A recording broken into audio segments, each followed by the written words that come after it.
Oh, chat. Oh, chat. Oh, We can't blame Skibbity Toilet on chat, though. Sure we can. Wrong chat. Or can we? Dun, dun, dun. Vsauce Michael here. Michael here, Vsauce. Sauce V. Michael her. Michael, Michael. Sauce v Mike. Sauce. What's happening? This is a very simple bit. I don't know that it's. I don't know there's any explaining we need to do. In this episode, No, I didn't need an gaming, explanation on the bit. the gang That was a meta. What is collective happening? dementia. A collective dementia. By our powers combined, we have recollection. By our powers combined, we have become debilitated. Yeah, when we're not together, we're all fully functioning humans. But as soon as we're in the same room, we can't remember where we are. We don't know what's going on.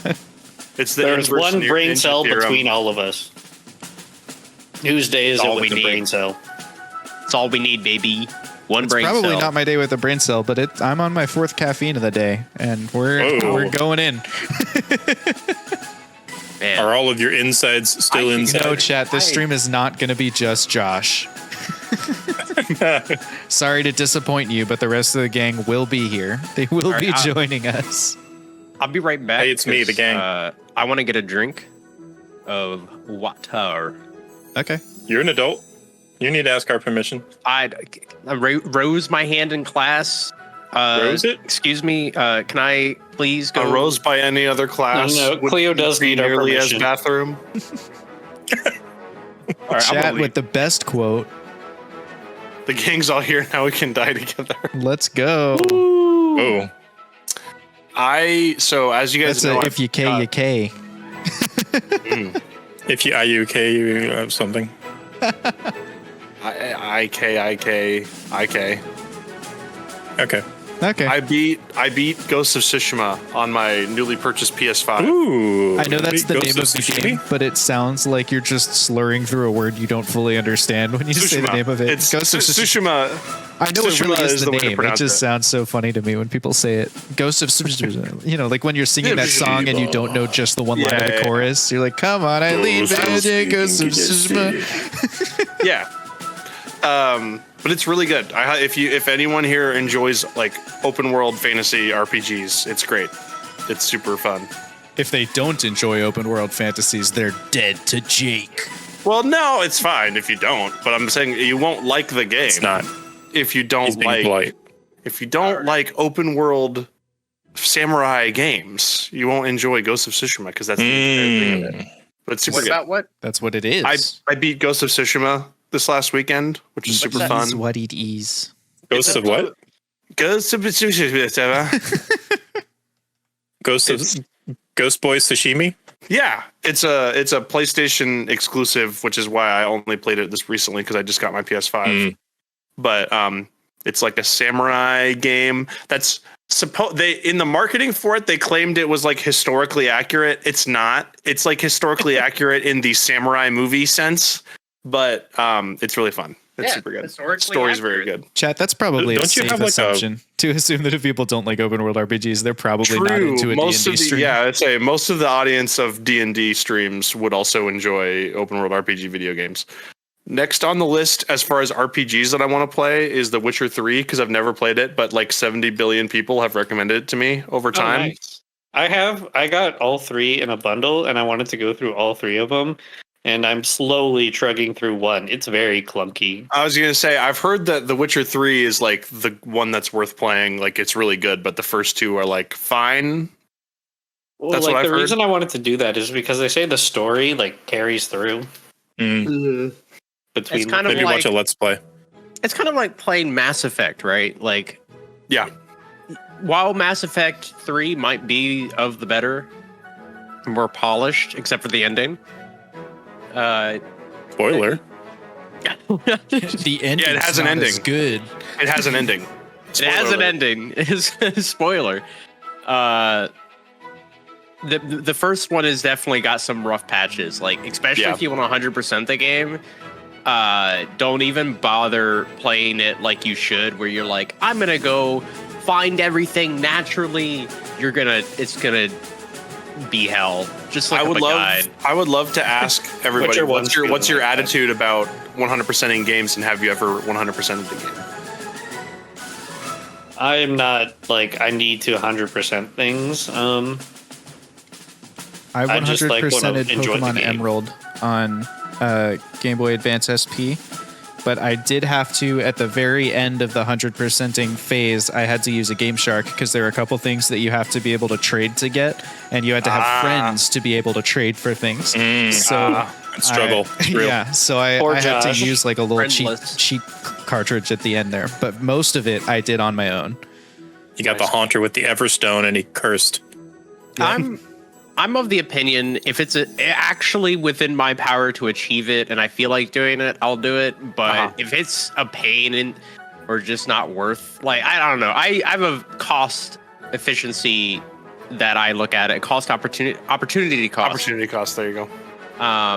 Where I'm like, do I think I'm going to actually enjoy doing this? Sure. Yeah, I If think it's kind of 90% the same of for it- me. If 90% of it's just going to be a grind, I'm not going to 100% it. Yeah. I'll just have fun with the game until I don't, and then I'll stop playing. I'm of that boat. Like I'll just play to have fun, and I despise like grindy sort of mechanics. Sure. I will say if I have to have a little not fun to 100% it, but it's like just within reach, I'll do it anyway just to say I did Yeah. it. Yeah. I have only 100%ed 2 games, and one of them, it was mostly not me. So when I was a kid, my brother and I 100%ed Indiana Jones, Lego Indiana Jones. But he did most Packed of the my work. Wii with that. Nice. He did most of the work, so I don't know if I can really claim that. But last year, I 100%ed Insomniac Spider-Man because that was like a game that I like love. And like also I wanted to get the Spider-Man in his underwear suit. I thought that was really funny. That was the reward for 100%ing. Willis So, it was says, super fun. I don't like to Google anything in the game, and I'm not good enough to just 100% something without the internet. The only time I think I just went ahead and did it was to get all the masks in Zelda. I was missing 2 and was like, I need to be Fierce Deity Link. Yep. That's awesome. I normally 100% Zelda games, but I don't feel an urge to just 100% any game. I find that the late game grind to 100% tends to like not be a lot of fun. So Yeah. Yeah, I definitely don't feel like a pressure or a desire to 100% a game, but sometimes I feel a desire to keep playing a game, and then it's like, oh yeah, I'll just go until, like I'll 100% it because I'm still having fun. But it's definitely not like a like an obligation that I feel or anything like that. Sure. So I had like a few. I played like Skyrim, and there were like I had started games and started new ones, and then like one game I'm just gonna like just go through the main story and like just do that. And then I like finish it. I'm like, wow, it was like 10 quests. It was really short, but I didn't really feel like I wanted to play the game anymore because the main story was done. Even though when I do play Skyrim, like you don't play the main story very much at all anyway. It really depends on the game on that aspect for me. Where like Breath of the Wild, I never beat the main story, but I did put like 40 hours into it. But after about 40 hours, I was like, yeah, that was great. I'm done with that for now, and just haven't come back to it. Versus like Ghost of Tsushima, I felt like even though it supposedly takes like 65 hours to 100% and like 23 hours to beat the story, I enjoyed the story a lot, and so I like went through and beat the story with a little bit of side questing and beat it in like 27 hours. And then since then, I still have the game installed, but I have not felt the need to like go back to it necessarily because it's like, the story was great and I finished the story. Cool. Now I'm gonna play a different game. I got a quick question. Yeah. I was looking over my character sheet and I realized I had a question that I had forgotten to ask before. But now You have I your can't character find- sheet open? You have a character sheet? I can answer your question. You're not using Fox today. You're using the other character.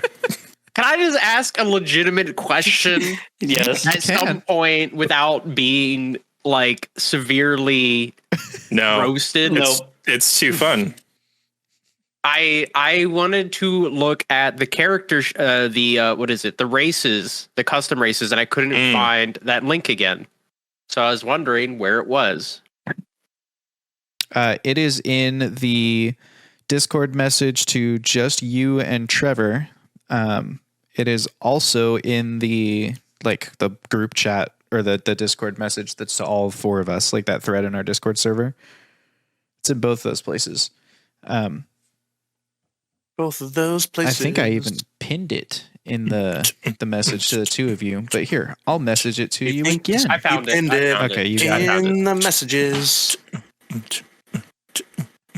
Will she find it? Do you need it before It'll we be can start difficult. gameplay, or should we What is the important Should we go? gameplay mechanic that she's looking for? I just wanted to get a good look at it. That's all. Just got to look at it sometimes. Sometimes you have to look at things, Yeah, whether you want to or not. Just gotta look at it. that's right. Sometimes that's all you can do. Open your eyes. Link. Link. That Anytime guy. I send a link to somebody, like over text, I want that sound to play. Link. Open your link. Open this message. Listen. Well, you guys want to play D&D? Actually, I was suppose. thinking about You were thinking about jury streaming- nullification? I was thinking about streaming. One of Tears these the days, you're Kingdom. going to start talking, and all four of the rest of us are going to start going off about jury nullification. Like, it's just a matter of time before we all get into it. I'm seeding the bit now, so it can be a callback in like 4 weeks or whatever. So when last we gathered at this hallowed gaming table, we were in the charming village of Hembelihu. The twins, unfortunately, were afflicted with some strong sun poisoning from their time in the Southlands desert. And so Aulen and Radford spent their time preparing for the journey ahead, if you will. They spent a couple days, I believe it's 2 days total, meeting a couple of strangers around the area. Aulen went to visit the local library after being very impressed with its organizational system and technique. Went to the local library and read up on some of the things that were to come. The group purchased a map, which I'm actually able to put right on screen here. So for those of you watching us live, you can see the map that they purchased. This is obviously a point crawl map. It's not like a to scale map, but I think this is going to be the easiest for us to understand as we navigate about the wilderness. So each section is numbered. So you may hear throughout the game tonight the players saying, yeah, we're going to go from, space number 5 to space number 6 or something like that. That's just so that we can communicate with each other. But the regions are correct. So you would have to go through the foothills to get to the cliffs or the low peaks, and then you can go into the rusty jungle, and then above that is the high peaks. So that's just a general flow of the area, which we can bop back and forth to. And yeah. So is there anything else, Aulen and Radford, that you want to take care of in the charming village of Hembelihu before venturing into the mountains? Or are we ready to go into the Rusty Mountains?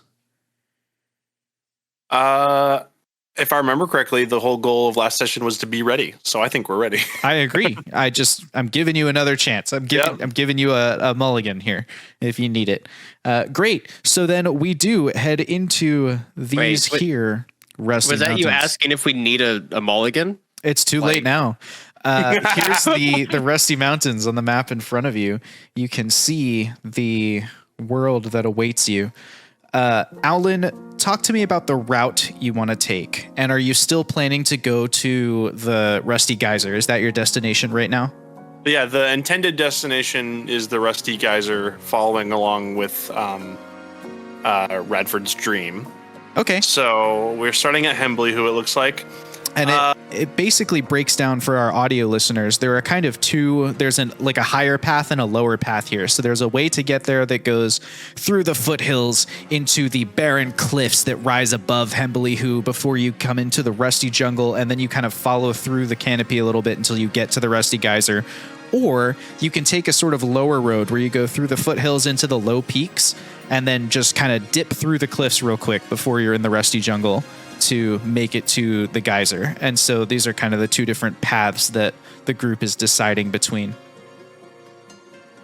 What did we gather information-wise about those caves? like the dungeons and stuff. The dungeons that are marked on your map here are the dungeons that are fairly well scouted and are the ones that are commonly visited by adventuring groups who are new or looking for like, hey, a guaranteed dungeon with some loot. They're pretty expansive. They go pretty deep.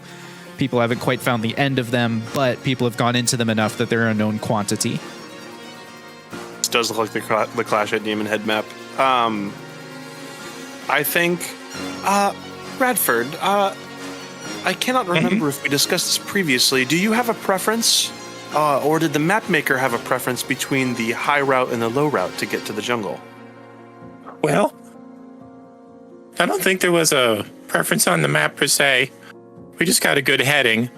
I will say though, that in my dream, it looked like that person, I don't know if it was Dew or not, was on a high cliff. Kind of dove off into some other, like, as part of moving on. So it may be advantageous for our search to take the high route? Maybe there's a trail we could pick up there. But I don't know how old this was either. But it had to have been at least some reason. Maybe it was just because they could fly.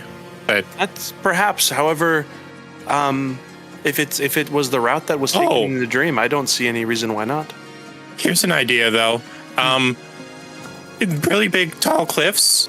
Yes. Are probably where those really big birds live. Perhaps. So that might be a reason not to go.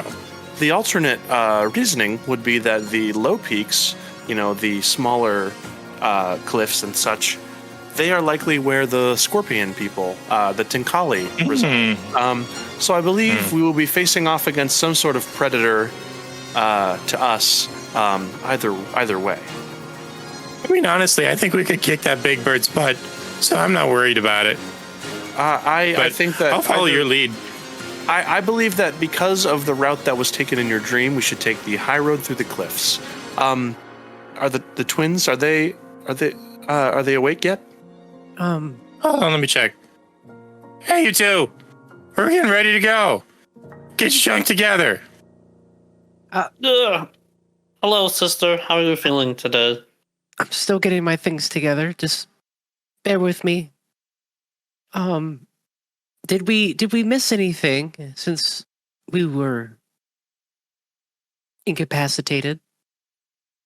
Nothing much in the way of excitement, unless you consider, which I do, libraries and new forms of cataloging literature. I do. You'll have to tell me all about it. Oh, yes, that is right up your alley. I forgot about that. I will tell you on the journey. But we found a map, and we are looking at a route. Ooh, and Radford, I am sure you will want to describe to them your vision. I do that. Yeah, he does so. Okay. I have a very detailed reproduction of my vision on twitch.tv/wingbadger gaming in the VOD section. You can check it out. Or in any podcast app. You can also find it there. It's that also is where on I have YouTube, says Lonnie the bartender. You can also see it right there. That's did very we convenient. Stock up with water and food. Yes, we will do that on the way out. Did we manage to get a guide? We decided that due to the secrecy of our mission, the map will do. Because we have the map and it has been drawn out specifically as to our route, that we will not need a guide. I do not necessarily agree with that, but I understand if I'm outvoted on this one. I feel like perhaps a guide would know things about the local area that the map will not tell you. That was what a lot of our day yesterday was spent doing, was finding out things about the local area. So I went to the library to research a lot of the things about the local area, such as the Tinkali scorpion people that reside around here, as well as other things about the area and the lore and the history around it. And Radford spent the day talking to the locals, so... Were those the things that got eaten by the birds when we were in the desert? Yes. I still feel like perhaps having just a guide who has more experience in the area might be able to recognize things that while we have the knowledge of, we might not recognize. You don't past. trust my vision? I don't trust your vision to carry us through miles of forest, cliffs, and jungles. Oh, that's weird. I'm just saying. Boss trusts my vision. I trust his vision. Well, To be completely fair, you were the one who got sun poisoned and slept for 2 entire days. I cannot disagree with that. That's why I usually take precautions. We're not used to the desert heat. You and me both. I do better in cold places. I'll do better in a nice green forest. Well, hey, that's where we're going. We are headed to a dangerous, deadly jungle, so marginally better. What sort of dangers? Oh, we actually don't know that much about that because no one does. Even the guides? Nope. They don't want to go there because they think they will die. So that is also part of why we don't have a guide, is because if we told them that we were going to the jungle, they would say no. We learned that from talking to a couple of people. Perhaps we could barter and have someone escort us through the cliffs. Again, I don't think it's a problem. I believe that we will handle the cliffs on our own. Okay. Well, when something bad happens, I won't tell you that I told you so.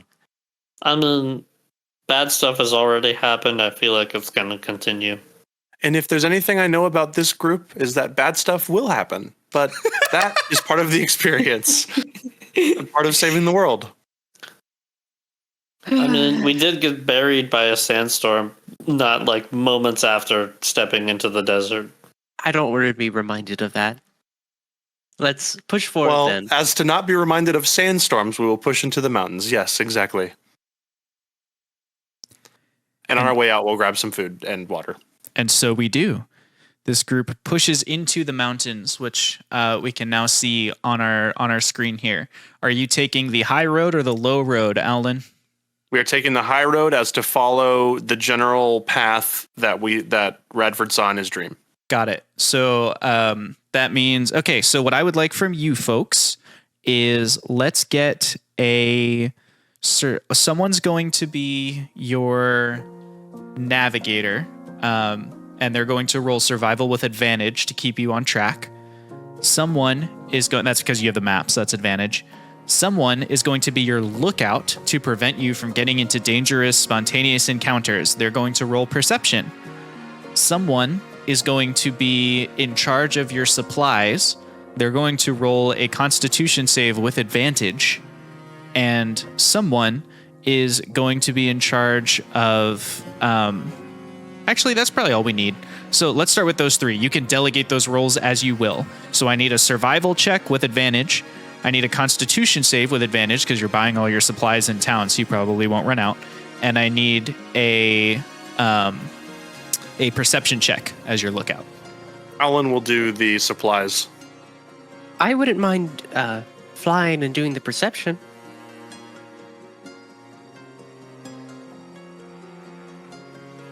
I'm not a good navigator. Is a good navigator. Yes, that's what I was going to ask. Not me. I believe we spoke about trusting your eyes, Radford. With survival? I mean, I've survived on my own, but I don't have particular training in that. I was going to maintain everybody's shoes. I see. Well, I mean, I can. It's got to come down to somebody, I suppose. If somebody wants to do perception instead, I could try doing survival. Zoph, I'm not good at that. Are you keen at perception? I am not. I spend most of my time in a library with books that I organize very nicely. Well, I'm just good at punching stuff. I am equally average at both perceiving and at surviving, but I am above average at maintaining supplies. So whatever trade-off we feel is necessary. Is there someone else who feels they would be pretty decent at maintaining the supplies? I guess I carry supplies. Zopf, we will have you maintain the supplies, and Radford, we will have you maintain our shoes. I will guide us via survival, and that will be it. And Riley, you will. What was the other one? Perceive. Keep a lookout. Lookout? Yes. I'll keep a lookout. Yes. Does that sound positive to I think everybody? you made some good choices, boss. Thank you. All right, here we go. Yep, let's make those rolls. Whenever you're ready. So you said perception advantage or no? No, just normal perception from the lookout. I guess it doesn't matter because nat 20. Very nice. Dirty 20 on the survival. All right. I am in the process of rolling. You know, if you roll real dice, they just roll. That's true. Processing. I always forget to open it because it doesn't work. The roller doesn't work well in Edge, but it works fine in Firefox. 14 for the con save. Okay. Your supplies are enough to last the journey to the Rusty Geyser, but you certainly don't make them stretch any longer than what you already had. Along your path, as you first enter the foothills, you spend 5 fairly generic, bland days kind of maneuvering through. You know, the mountains are pretty barren and empty, and especially in the lower foothills, it's pretty easy to see a long way off, and so nothing is able to really catch you off guard or surprise you. You see a few little cave entrances and things, but for the most part, the foothills are highly explored territory. You even see a number of other adventuring parties who are going out for the equivalent of a day hike from the town of Hembelihu, and so they'll go out to like one of these closer dungeons, do like a quick little, investigation, and then come back with whatever they could find. On the 5th day, you make it to the cliffs. You pass from space 6 to space 15 there, and then you'll be moving to the north from that point. You make it into the cliffs, and the cliffs are significantly scarier because there's so much verticality. A lot of your time is spent climbing, and so you find yourselves being slowed by that, but also like in the heat with the wind rushing across the cliffs and the dangers that all of that presents. It's very slow going to keep yourself safe just in the way you're traveling. Now, luckily, you stop to pick up adventuring supplies, and so you have enough rope and anchors and things to make sure that you can maneuver up the cliffs safely. As you get higher and higher, the air gets harder and harder to breathe, and so that slows you down a little bit. And you can now see, looking back towards Hembelihu, you have this grand vista view on one side that is, for the most part, very brightly lit. The sun comes up, and just there's no clouds, there's nothing impeding your view, and so over there it's pretty nice. On the other side of you, looking through the cliffs, there's a lot of shadow, between all the different edges of the cliffs poking up and the sharper sort of points that these cliffs come to. It's a lot harder to see what's coming. Luckily for you, you have a wheatling who can fly serving as your lookout. And so with Riley able to get up a little bit higher and, maybe even scout a little bit ahead and kind of warn you around, you successfully avoid several rock nests of those large 200-foot birds. Nice. You avoid an ambush that's set by a particularly brave group of Tinkali who have made their way into the cliffs here. And as the 16th day comes to a close, you find your way into the rusty jungle. Sitting at the top of the cliffs, you are kind of resting one evening, taking your ease, and in front of you, about maybe 100 feet down, and then stretching off for, it almost looks like you're looking into a valley of grass. The canopy is so thick. But it's just green jungle canopy, deep sage greens mixed in with a little bit of browns and yellows as we are approaching fall. And so some of the larger trees, the closer to the sky, they're beginning to turn colors and maybe drop some of their leaves, but not enough yet that there will be any sunlight really within the rusty jungle. And so as we approach the rusty jungle itself and whatever hidden horrors lie there, we find ourselves once again at a story time in the Winged Badger Tavern, and we will be right back. Sinir, Gaunteus, Kotex, Olara. Long ago, the 4 ancients created a world in harmony Then, everything changed when the chat emped magic. Only Kelnor, master of good vibes, could stop them, but when the world needed him most, he vanished. 2 years have passed, and 4 adventurers have discovered a conspiracy, a company selling magic. And although their roleplay is great, they have a lot of XP to earn before they're ready to save anyone. But I believe they can save the world. And so we do indeed find ourselves over top of the rusty jungle. As the sun goes down in the distance, the outline of the high peaks on the other side of this sort of valley area, they stretch up outlined in red, sort of crimson, fiery glow against the otherwise dark night sky beyond, the sun having gone down far enough that we're truly in dusk at this point. You can hear the wind kind of rushing down the sides of the high peaks into the trees, beginning to rustle the different phases. No, we're not going to do character introductions, chat. Trust me, I got you. The trees begin to rustle as the leaves sway back and forth, and you are now faced with the prospect of actually venturing into the rusty jungle. Now, as you're sitting there considering what to do, you begin to hear the sound of the trees creaking, almost like they're pressing upwards towards you, like the jungle itself is reaching out to you, this dark, ominous figure trying to pull you in, bring you deeper. And it almost feels like you can hear whispers on the wind, whispers of something, I don't know, something otherworldly, something ethereal. I would like you to describe to me how each of your characters react to this shifting of the etherealness, and also introduce yourself for the stream as you begin heading down the thin mountainous path and into the rusty jungle.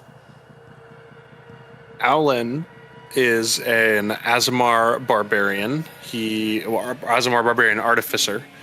He is definitely keeping one hand on the holster of his mini flamethrower that he has, his arcane cannon, his eldritch cannon. He has his spectacles on. He's looking around. He's making sure that through this whispering distraction that's definitely setting them on edge, that he is remaining aware at all times. And he'll kind of motion to the rest of the group to follow him, kind of his military training is kicking in. And I am Jake. I play Aulen. And also I think it's hilarious that I never realized that this is why we've had a jungle themed overlay for this entire season so far. Anyway. Hey, I'm Wash. I'm playing Radford the White. He's a white dragonborn monk. He's a follower, a babby follower of Kelnor. He hasn't been following him for very long, and so I think in this time he is sensing the danger and maybe falling back on his older training at the monastery. I think he is doing two things. He's taken to the treetops and is kind of like Naruto hopping from branch to branch, keeping an eye out on things, but also while his instincts and his training are kind of taking over, he's trying to force his mind to feel the vibe of this place, to really get a sense of there's something going on in the background, and he's trying to find out what that is. Hello, I am Trevor. I play Zop Kit O'Leary, the Wheatling Warlock, one of two twins who are twins. I think Zop is kind of used to kind of hearing things, being a warlock, having a patron, and then also used to the noises that come with just forests in general. So he's confident in his abilities of himself, and his patron Andromeda will protect him. I am Cleo. I play Riley. Also one of the twins, the second one out of the first one introduced. She's more, I guess, looking at this as an opportunity to express creativity. She's pulling out her book and she's like, "This is why I came along was to experience new things and to draw from it," and is kind of ignoring the potential dangers. I guess just not realizing yet how dangerous the jungle might be. And as Aulen leads the way down that path, a hand gripping his weapon just in case the need should arise, you hear something rush past in the night, but you don't see anything. No sign of a living creature, no growl to indicate an imminent attack, nothing like that. And as the dim moonlit expanse of the tree canopy fades away behind you, the four of you find yourself plunged into the total darkness of the rusty jungle at nighttime. Fun. What will we do? I would like someone to roll a survival with disadvantage to navigate for you. Actually, you can roll it normal because you've got the map, but it's so dark, it's going to be really hard to pick out a path. He'll continue doing that roll. Go for it. Especially since he's the one like leading the group. Yeah, definitely. 14. Perfect. 14. Aulen gets a sense that he thinks he's on the right track here. Could we see the geyser at all from our spot in the peaks in the? No, but off in the distance you can hear it as it kind of gently pulses upwards in the night. As you're following Aulen, the twins and Radford, you are paying a little more attention to your surroundings while Aulen is trying to navigate, and you begin to hear other things on the wind, things that make no sense. The wind that's kind of, it comes down from the high peaks, brushes across the tree canopy, and then kind of dead ends on the cliffs. And so right as you enter the jungle, you have just wind, slamming into your face. And it feels like it's carrying sounds that make no sense. Like you hear a boat creaking on the waves, and you hear the sound of a horse galloping, and things that just like they can't be here. Like there's no room for a horse to gallop in the Rusty Mountains.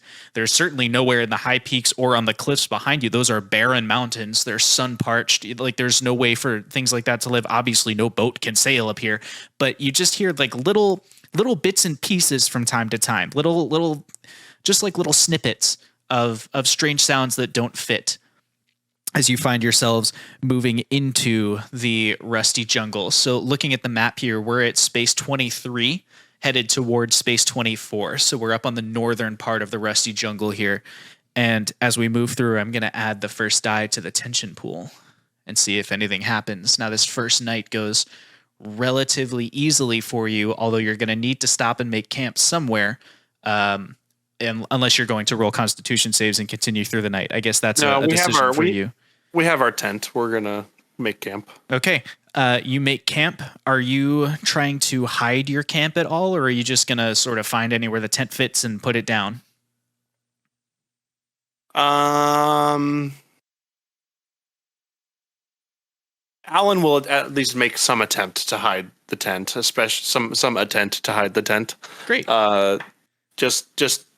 Yeah, it's because we're not in the desert. Like in the desert, it's like, all right, you're in a tent. That's, in a jungle, there's a bit more opportunity. Zop would like to assist with setting up camp and hiding it too. Okay, roll stealth with advantage, Aulen. Okay. While they're doing this, Radford would like to get a vibe check on this jungle. Can you describe a little bit more what you want from that? I think he's trying to reach out and spiritually, see if there's any key. Sure. Or any residual soul or life energy of sorts. Roll an Arcana or Religion, your choice. That was only an 8 on the stealth, so an attempt was made. Yeah, and it's tough in pitch darkness to really know how far off the path you are, and you don't want to venture too far away because you don't want to lose the path, what path there is. I mean, it's still a jungle that's overgrown and hardly anyone comes here. So when we say path, we just mean place where the roots aren't quite as overgrown as everywhere else. Pitching a tent in pitch darkness is also never advised. So yeah, that's... How do we do, Radford? 17. 17. you are, as far as like religious hints or connections to things, you don't get anything from right here. However, you can recall the vision from your dream and the way that you were following this wheatling as it flew through the high cliffs and over the rusty jungle, and you are confident that you followed the right path. Like, at least if you were going to match where that creature flew, you know, you've navigated in the right direction, and so you feel pretty confident as far as, you know, okay, so we're headed to the rusty jungle, we're going to the rusty geyser, you know, all this is working right. And Geyser Falls and all the rest of it. So you feel like, but no sort of sense off of these weird sounds or whether they're ghosts or anything like that. Like no sort of vibe check. You get the feeling that the sounds are happening. It's not your mind playing tricks on you. Okay. I'll give you that. Sure. Okay. So, yeah, so that's where we are. Is anyone going to kind of volunteer for watch, or are we just going to sleep through the night and see what happens? Going to roll another. I'll definitely do a watch. Okay. I say, yeah, Aulen will volunteer. We can have a rotation. We'll do a rotation. Sure. Zoph will take first. Okay. Zoph, go ahead and roll perception for me. Let's see if anything interesting happens. 13. Nothing interesting happens over the course of the night. Although the jungle is spooky, it still makes all its weird sounds. You still get the portents. You still have the wind kind of carrying strange noises to you. It still has that claustrophobic feeling that like the trees, which are just like dark shapes on darker darkness, are kind of leaning in towards you. Rather than blowing naturally in the wind. You have all those weird feelings, especially for being such a small creature. You know, you're sitting on a tree root looking up at this gargantuan skyscraper-sized tree, but nothing attacks you. You hear a few more of those, you know, something is moving in the night. This is a living jungle. Creatures obviously live here, but nothing comes out of the darkness to attack you this evening. And so we move into the second day, where looking at our map here, where we've left space 23 and we're in space 24. Aulen, do you prefer to travel during the day or during the night? In the jungle, let's travel during the day. Okay. So during the day, you get a very, very small amount of light filtering through the tree canopy. And so I wouldn't say you can see well, but you can at least see general colors. You get a sense of, you know, okay, there's green up there and brown over here for the trees, and it makes it easier to pick out the path and keep yourselves moving in the right direction. And so as you're moving in the right direction, you too are able to pay a little more attention to your surroundings, and you key into not the strange sounds we were hearing on the night air, because during the day, those sounds seem to have disappeared. But you do key into the sounds of things kind of whooshing past you in the jungle, and you can every now and then you see a little blur of something, or you see a brightly colored bird, caw, caw, and this idea that the jungle around you is living and thriving. And then about midday is the first time that something really significant happens to you. As we roll another tension die, about midday, you hear the sound of labored breathing from ahead of you, not on the path, but somewhere off the path to the side, just kind of a ragged off to the side. What will Aulen do? Aulen will, motion the group to stop and kind of like gesture to his ear to kind of have everyone listen in and see if they can hear it as well. If Aulen gestures to his ear, can the rest of the party hear the labored breathing as well, or is it just Aulen? No, it's not like disguised or stealthy or anything like that. There's something out there, and it's breathing. And we'll kind of, go up to the rest of the group and say, do we think that is worth investigating off the path, or should we continue on? I think we may want to at least check on it. I think we want to investigate it. Yes. I can take a look. I kind of have a proficiency with animals. That may be a good use in this case, as well as you can fly and probably less likely be seen if whatever is over there turns out to be hostile. I'll go with her to make sure, always have a buddy. Yes, I think that is wise. Radford and I will hang back and wait for you. Riley will fly up into the lower canopy. That way the ground is still visible. and we'll head into the general direction of the labored breathing. It's not So very I'm far following. away.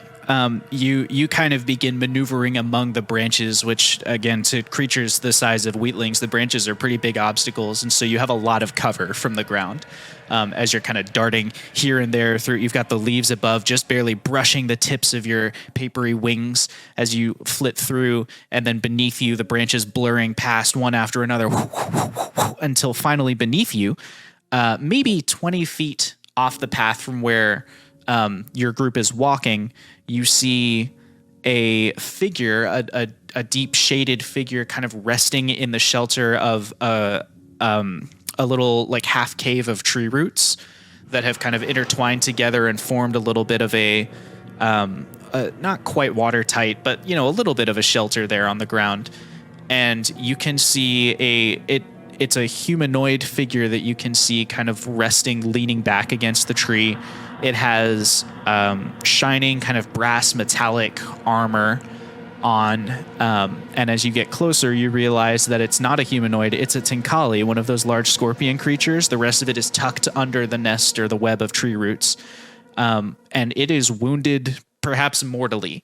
There's a lot of blood. The creature is weak. It's breathing heavily, and you can see on the ground around it, there's lots of scratch marks in the dirt, and there has been a battle here.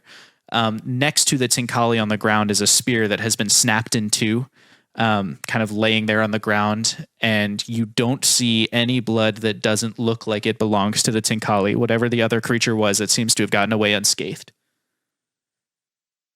I know. Sister, do we help? Well, I know Aulen said they're dangerous. Perhaps we just simply try talking to it while it's in its wounded state. Maybe it won't be as aggressive. Okay, just keep your distance. I don't plan on getting within striking distance of it. That's for sure. We're gonna let her down then. Yeah. Keeping like a good 20-foot range around it. Okay. Wheatlings cannot hover, so do you settle on the ground, or are you trying to find a branch above it to talk from? I'm bobbing. Above. Okay, so Riley's in a tree branch above. What are you doing, Zop? Bobbing, so it's not like staying still, but just up and down. I guess so, yeah, like spinning in a circle or something. I think bobbing just up and down is probably hovering. Too close. But spinning in a circle is fine. Just because you have to have some kind of forward momentum. If I'm spinning, then I'll just sit on the branch instead. Okay. The two of you sit on the branch, and then did you say you call out to the creature? Yes. Yeah. Hello? Wounded one? Who speaks? Up here, and I'm gonna step off, flutter around, and then sit back down. It's obvious to you that this creature cannot see very well in the darkness, perhaps not possessed of dark vision or maybe even low light vision. It's looking around. It's looking in your general direction now, but it's still... Who speaks? We're just some simple travelers. But what's happened here? Travelers? You must flee. You must go. You do not want to be here when the horrors return. What horrors? My clan, all dead. All dead. What attacked your clan? We never even saw them. Shadows in the darkness. Shadows in the darkness? Creatures that were not creatures. When we attacked our weapons, they passed straight through. They do not even... They're incorporeal shades of the night. Portents of the stars come down to haunt us. What land did your clan own? What? We are nomadic. We don't own the land. We live in harmony with it. Well, where did your clan live? Well, around here somewhere. Not in the darkness, of course. We lived in the high cliffs. They attacked you? Do they come out every night? They come out always. And as he says that, you hear another of something whooshing by in the trees.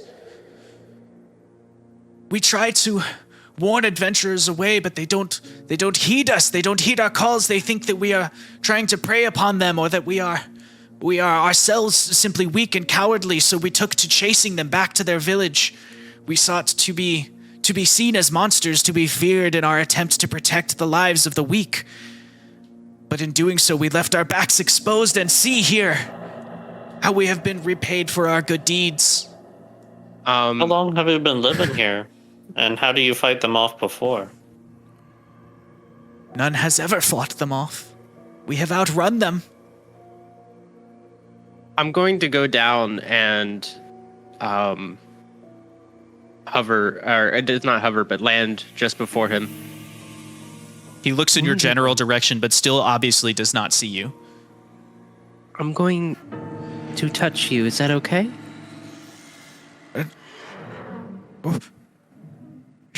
I suppose. I'm going to cast Cure Wounds. Okay. On You are still board. within 100 feet of Aulen, and so you are able to do so. And as you feel the 3-year gone sort of tingle of magic flowing through your system and your senses and out through your hands, some of the bleeding begins to slow, and the Tinkali's ragged breathing begins to settle into a merely exhausted or fatigued breathing. As this is happening, Radford and Aulen, the two of you, are standing on the path. You are waiting. You can't really hear what's happening. The jungle is so thick and dense that no sound is carrying back to you besides like little murmurs. You can tell there's a conversation, but you can't make out what the words are.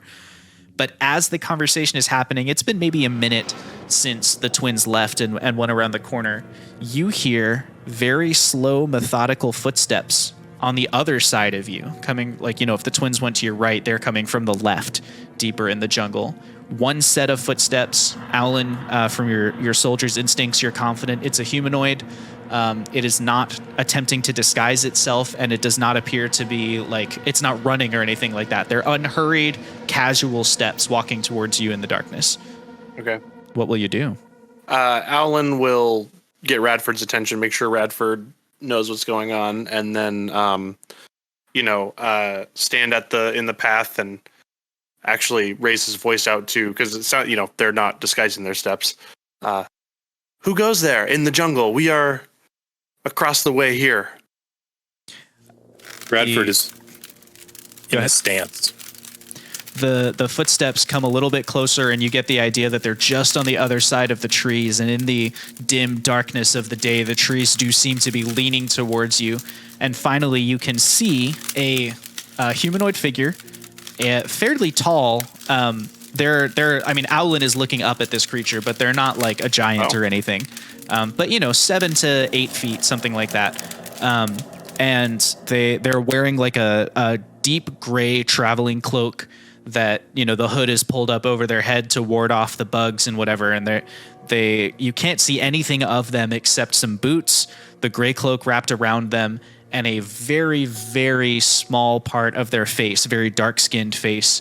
And the humanoid steps out of the trees towards you, again, unhurried, casually just walking. And it just stands there and it looks towards the two of you. Make yourself known, stranger. Who are you? The creature moves beneath the robe and pulls one arm out. And so you can see it's a dark-skinned, hairy arm. And the hand is holding something, and it slowly uncurls its fingers as if it's not accustomed to doing this. And a small chain hangs down. And at the end of that is a pendant in the sigil of Zanir. Are you well, actually, first, before Aulen says anything, thinking back on his library research as well as his general knowledge of things, which I guess we established that he didn't know that much about Zanir from his studies. Does this seem to be the appearance of any sort of does this figure ring any bells, especially with the pendant of yes, this is a guardian of Zanir that would be around this area that would probably guard the scale or something like that? No, it doesn't. It's not like there's a rank in the Zin Church or anything like that this reminds you of. However, you are confident that the pendant is authentic. Like, this is a real talisman of Zanir. Aulen will keep his hands off of any weapons or anything and say, we see that you are a follower of s3e3. We are grateful to have found you. Do you happen to be a protector or a steward of the scale or of the geyser here in this jungle? The creature slowly lowers its hand back beneath the hood, and you see it very slowly and laboriously shake its head no. And then in a voice that's raspy from disuse, it says, Avenger. An avenger. If I may ask, what are you an avenger of? What are you avenging? Again, very, very slowly and methodically, the arm comes back out of the robe, and the hand points very delicately towards the scepter that Aulen is holding. And then the other arm comes out of the robe, another dark-skinned arm covered in long hair, and it sweeps its hand out at the world. An avenger of s3e3's portion of the rod? The creature slowly shakes its head no. Twins, you stand before a Tinkali. The Tinkali slowly kind of relaxing into the fatigued breathing of one no longer mortally wounded, but still in a heck of a ton of pain. You have healed me with the arcane arts? Yes. What creatures are you that you can perform this deed? It's That's a long story. The It's not portents have necessarily- foretold. the fact that we exist, that we can do it, but it's hard to explain. But can we help in any way? My clan is dead. There is no help for me. If I escape, other clans, I live a right? life of disgrace. Having failed to prevent the death of my clansmen and failed to die in honor among them. What is Maybe- there for me? You can come with us, and you can. Start a new clan. Well, I'm thinking maybe you can fight and avenge your brother, and we might be able to help you with that regard, or at least figure out what's happening. Tell me more? In what way? Well, we are traveling through this jungle, and I don't think we have the option to turn back. And you said that these nightmares make it their home here. We could use, perhaps, a warrior to help defend us, and we might be able to help you, as we are not frail necessarily in defending ourselves. We pretty confident in defending ourselves, and Have you not heard me that attacks pass straight through them? These shades cannot be harmed by weapons. but you see what we can What do. about magic?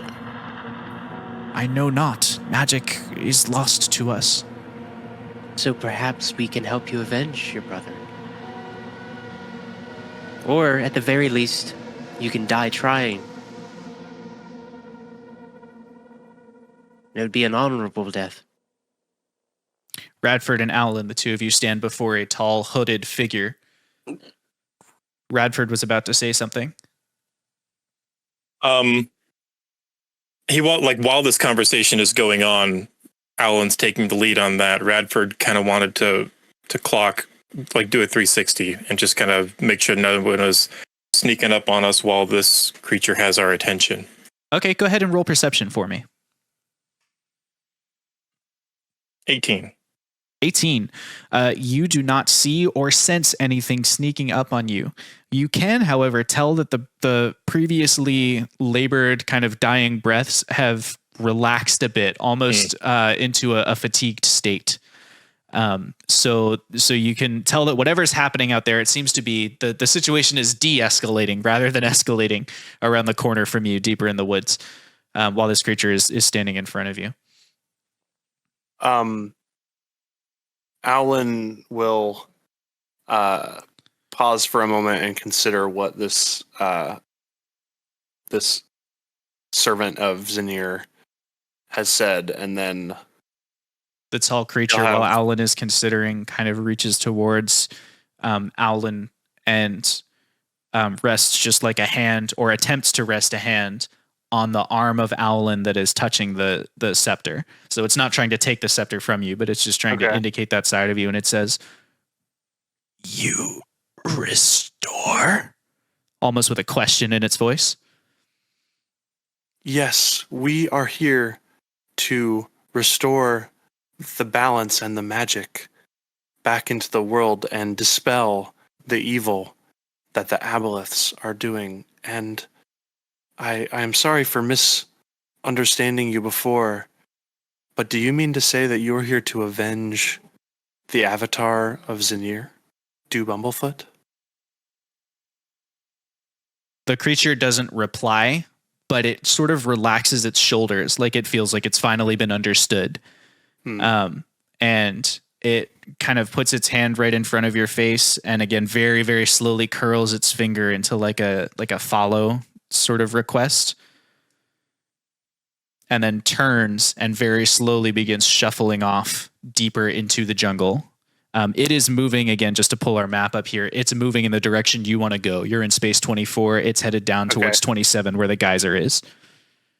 Aulen will turn back towards Radford quickly and say, "When you get a chance, please get the twins and bring them towards the geyser. I will follow this man here. Understood?" I'll get him now. Thank you. And Aulen will follow. Yeah. When Aulen begins following, the creature, accelerates to a normal walking pace. Basically, it was like just waiting for you to get the idea that you should follow, and now it's just strolling along. Still casual, loud footfalls. It's not like it's stealthing away or anything. Radford, you're on your way back to the twins, so I'll tell you when you arrive. Twins, you're talking to the Tinkali about avenging his brethren. You're trying to inspire him to join you on the battlefield.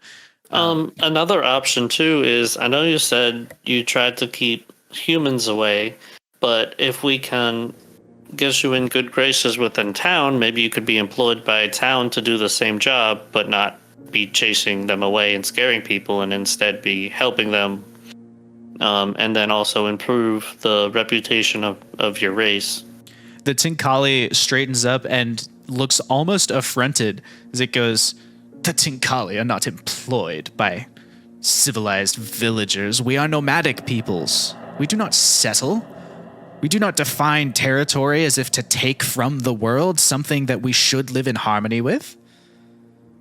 Then why not join us now and fight to avenge your brother in here?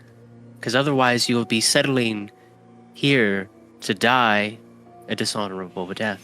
You get the idea that he's quoting like a proverb of his people as he says, "To seek violence for the sake of violence." But he doesn't finish the saying. He kind of lets it trail, like he's assuming you've heard it and you know the ending. He lets it trail off. Like you should know better than to just seek violence for the sake of violence. Right. And then after a slight pause, he says, "Why fight small creatures? What do you hope to achieve?" A lot, but we don't have to get into that. We're on our own personal quest. We are hoping to achieve to restore balance to the world. Before the darkening. You seek to restore magic. Yes. It is not an easy feat. A large goal for such a small folk. We're not alone. But we do have our ways. As you're having this conversation, Aulen, you are following the humanoid deeper into the rusty jungle, and as you lose the sound of the whispered conversation behind you and kind of get not quite separated, but you're a little further down the path than your people are. The woods again begin kind of pressing in around you, and you have that same ominous feeling. You hear the same, things are rushing by in the darkness. You also, as you're walking, you see the hallmarks of a long deceased adventuring party kind of on the ground. So you don't know when they died. It's not like it was recent to your knowledge. That's like it's decayed a good ways, but there's, a swords, left on the ground to rust, and there's a couple of adventuring packs that have been cut open. The food is spoiled and, that kind of thing. So you're starting to see evidence of what they were talking about in the town when they were, people don't come back from the rusty jungle anymore. We're not sure why. As this creature is leading you, you begin to hear the sound of Geyser Falls getting louder and louder as you approach it. And as that sound gets louder, you get that same whispering noise that you were hearing on the wind the night previously, or several nights previously. That same kind of strange. It's not an incantation. It's not even. I don't know what it is or isn't, but it's just this weird kind of whispering sound that surrounds you. And you get closer and closer to the geyser, kind of following this humanoid until you find yourself standing at the top of Geyser Falls. And Geyser Falls is the geyser itself is at ground level. So above you is tree canopy, but the tree canopy stops about 10 feet before the falls. So there's a circle, a clearing about 20 feet in diameter. And then in that clearing, in that circle, is Geyser Falls, a huge geyser erupting out of the ground, massive power of the earth, which has almost corroded away falls on all sides of it. So it's like a pedestal at the center and then a waterfall in 360 degrees cascading down cliffs. Now you can remember historically this used to be corrosive water. Something corrupted the water coming out of it. And it's obvious that whatever that was did a number on the land below, because the falls go down 300, 400, 500 feet from where you are at the top of them.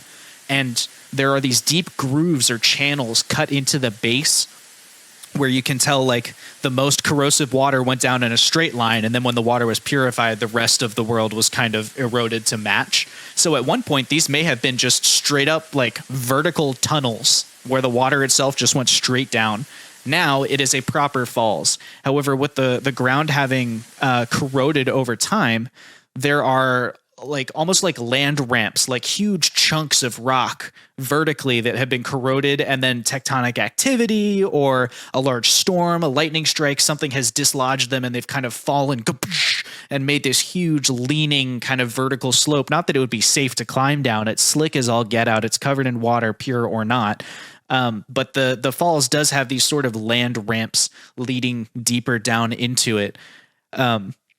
And as you stand there at the top of it with the creature next to you, you're just kind of able to, for the first time, take in some of the rusty jungle in like the light, because the tree's clear for about 20 feet here. The ground probably corroded and too dead to support life. And so the trees don't come in quite this far. And so the canopy stretches further in, but there's still probably a 5 foot or a 10-foot circle over the falls where light falls in. And so it illuminates all of the pollen and the dust and whatever's in the air. And you get this kind of shaft of light effect. And it's fairly pretty as you look down towards the falls, standing next to this hooded creature, this guide that you have found. We cut back over to the twins, who are discussing how, they're not alone. They have some magic on their side. As Radford rounds the corner and walks into the clearing, the Tinkali tenses up, clearly a little bit nervous about the approach of another humanoid, and says, "Stop, halt! Who goes there?" I'm walking in with my cane, putting on the old man routine. Okay. Oh, Radford. Oh, That's one of our companions. It's okay. We've met Hey there. stranger. There are so many of you in the woods. You must be safe. You must leave. We must leave at once. I will go with you. I feel that I am perhaps well enough to travel soon. Well, we need to go now. We had a bit of a development, and Aulen's already headed off. We need to catch up to him, guys. You've separated from your clansmen? It appears you have as well. Is that bad? My clansmen are dead. That sounds like it's bad. So we should go. What happened? Can you help us get him out? Well, we can walk and talk. Oh, this guy is he stuck? Are you stuck? I'm not stuck. I was resting here to die. I didn't think you were stuck. I didn't. I'm not stuck. I was depressing. surprised to find Don't die, are you? Well, It's dark in here. I can't see very there well. was some magic that I didn't expect. It was a little bit confusing. Let's back up from. Let's come back to this later. Mortal dangers right now. There are creatures in these woods, shaded creatures, hooded creatures that have been killing other creatures who come here. My clan, we moved here to try and he briefly summarizes all the stuff he's already told the chat. And he says, and they may yet be out there.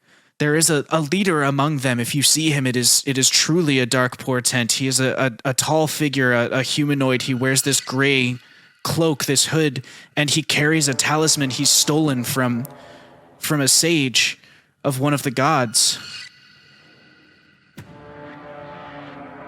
That I hope I don't see him. Intimidating. Well, you can come with us if you want. We gotta go, guys. And Radford walks away very quickly in the direction of Aulen.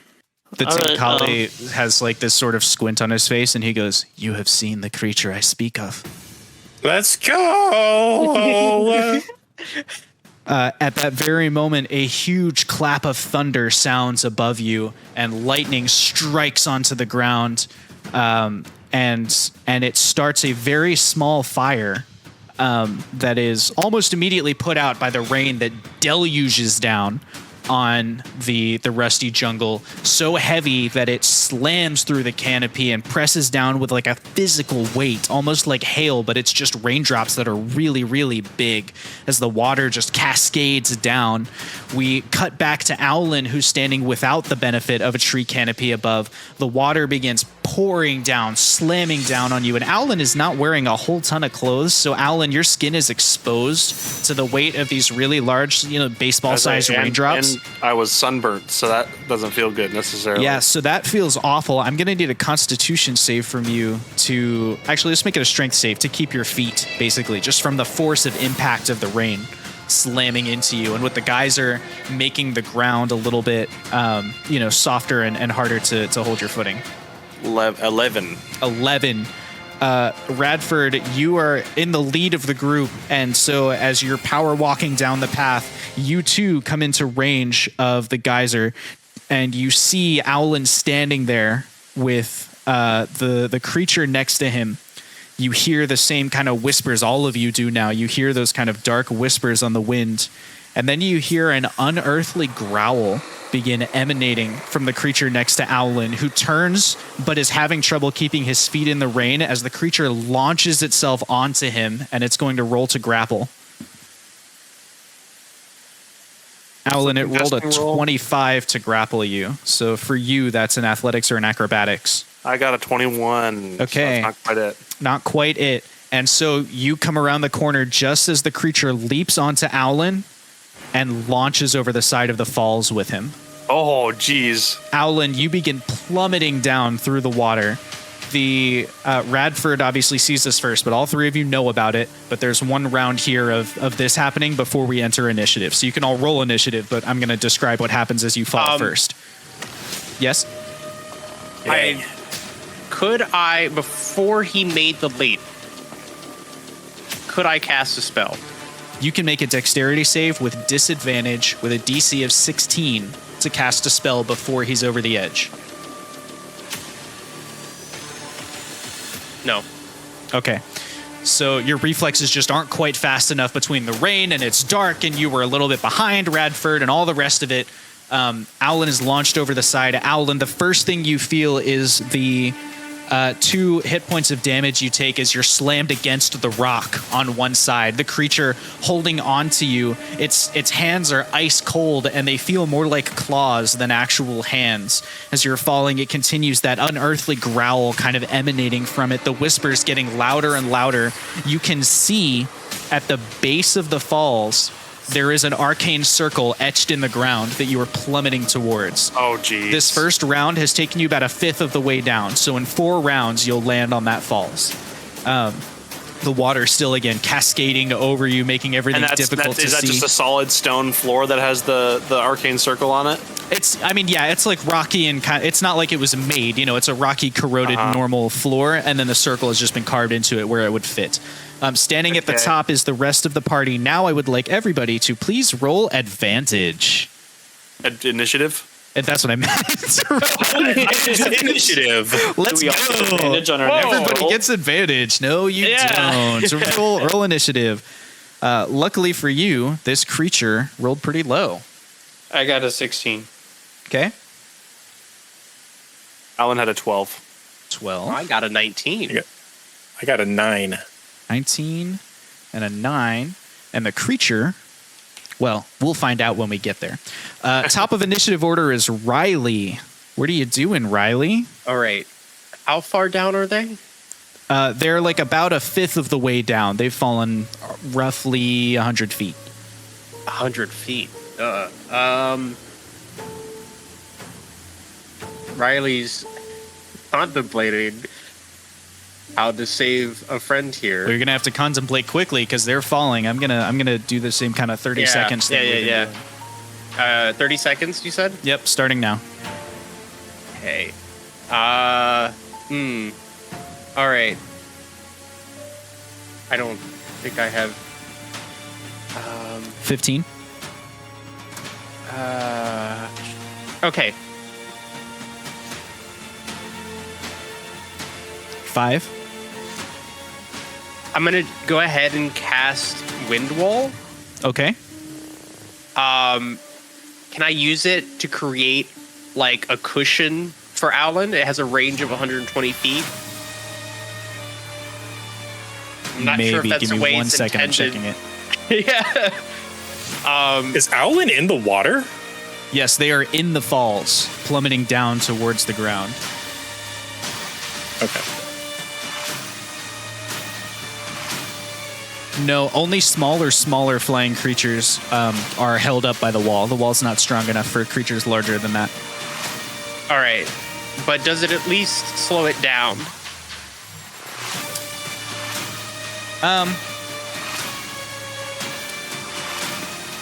No, I don't think so. Okay. Okay, so you take otherwise the defend action, which brings us to the next person in initiative order, and that person is Zop. How far away are they from me? 100 feet Okay. down. I'm gonna fly 60 feet towards them, Okay. and then I would like to cast polymorph on the not spectral. I don't know what it is. This the creature. Yeah. Okay, first thing I would like from you is an athletics check to not get sucked into the wake of the water as Could it you be fly down into the acrobatics? falls. Since I'm dodging. Sure, I'll take that. Acrobatics is for going down. That is a 7. Okay, that's a 7. You are not able to avoid the pull of the water, and it begins yanking you downwards. So you are now also in free fall, heading towards the circle with the whispers getting louder. You can still attempt to cast your spell, but either you're going to make your attack with disadvantage or they're going to make their save with advantage because it's harder to concentrate. It'll be a save. Okay, so they're going to make a save with advantage here. Wisdom saving throw. Wisdom saving throw.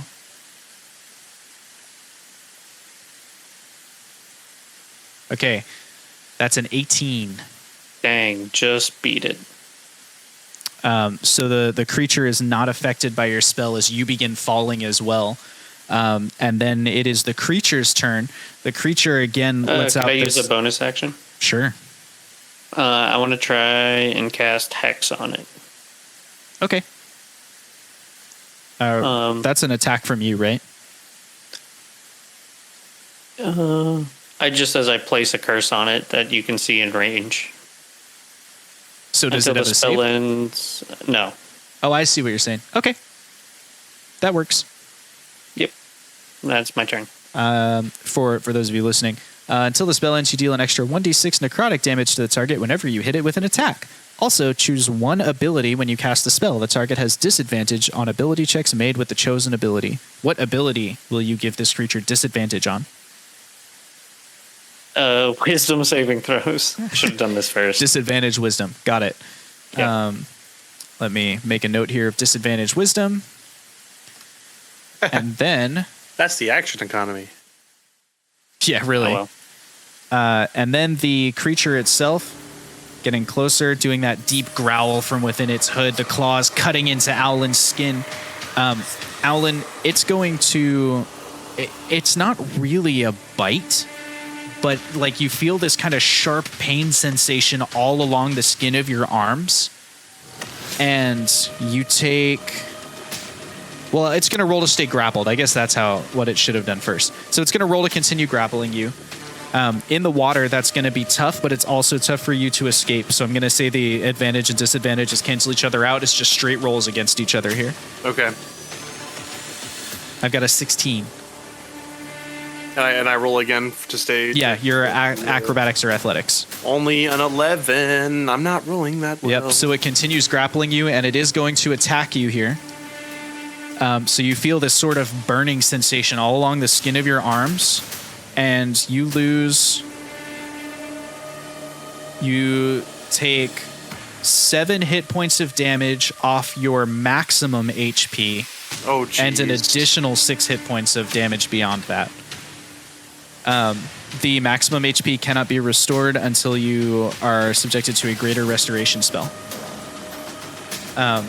And you continue falling, so it's moving you down another, it'll be another 100 feet, the two of you falling together by the end of this round. That brings us in initiative order to Radford. Well, no, Aulen. No. Aulen, I'm wrong. Aulen's turn. I was going to say. Yep. All right.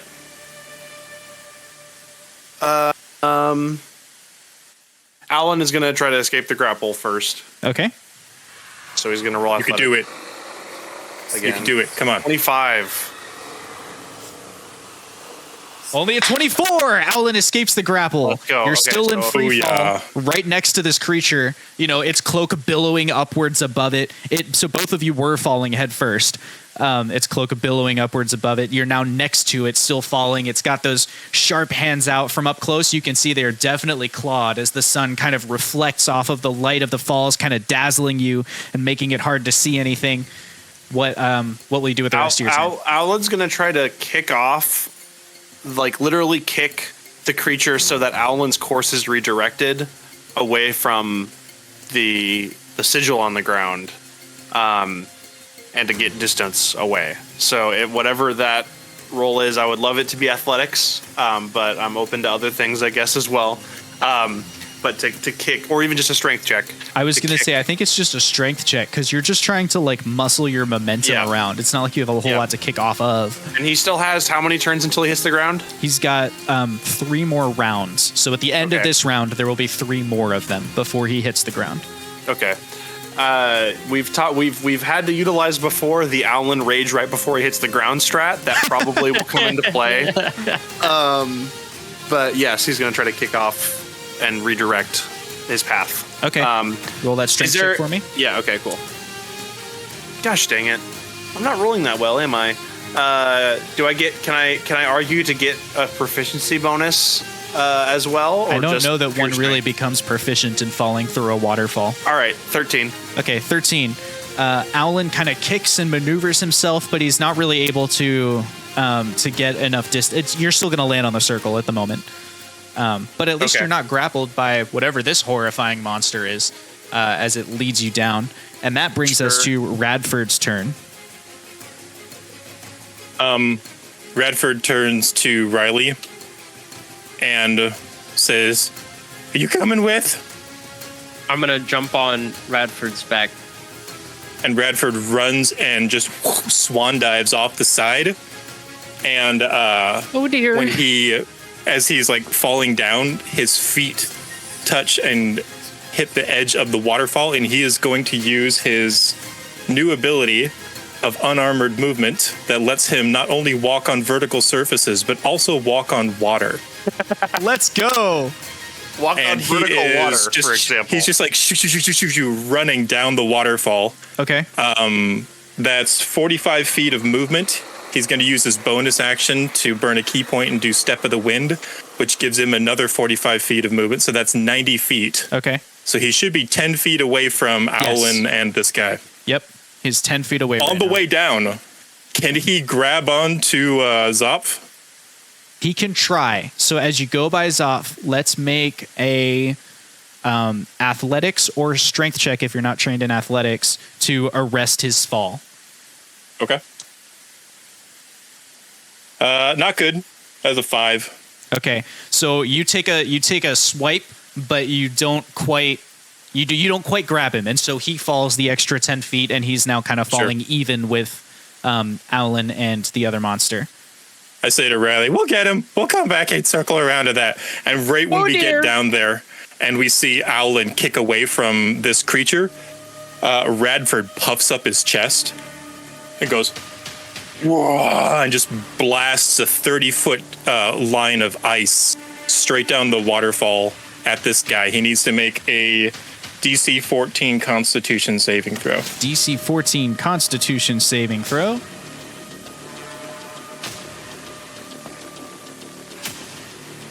That's a natural 1 on his Constitution saving throw, ladies and gentlemen. You saw it here on screen.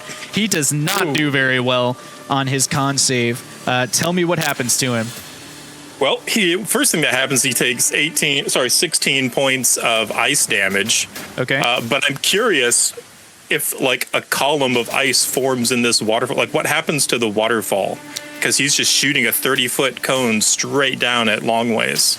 Yeah, so it doesn't impede your walking, but you basically create this huge ice shard, like a miniature boulder of ice that is going to continue falling, and it's between you and the this creature that's ahead of you. You also hit the creature, and you get the sense that like the water that it is in has crystallized as well, but the boulder is falling through the creature. Like it almost seems like it hasn't been frozen or impacted. It didn't move right to have been hit by something. It's like stuff is just passing through it on its way to the ground.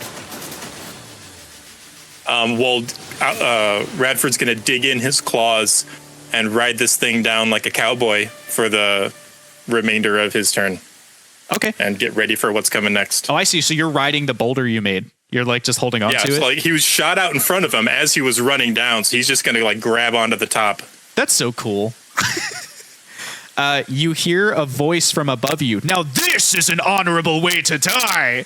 And the Tinkali rushes past you, its greater weight and mass increasing its momentum. Stinger first, plunging towards the shadow creature. It buffets everyone else out of its way, knocking... Well, actually, let's roll for that. So each of you make a dexterity save to see if you get buffeted out of the way or not. As this thing slams down.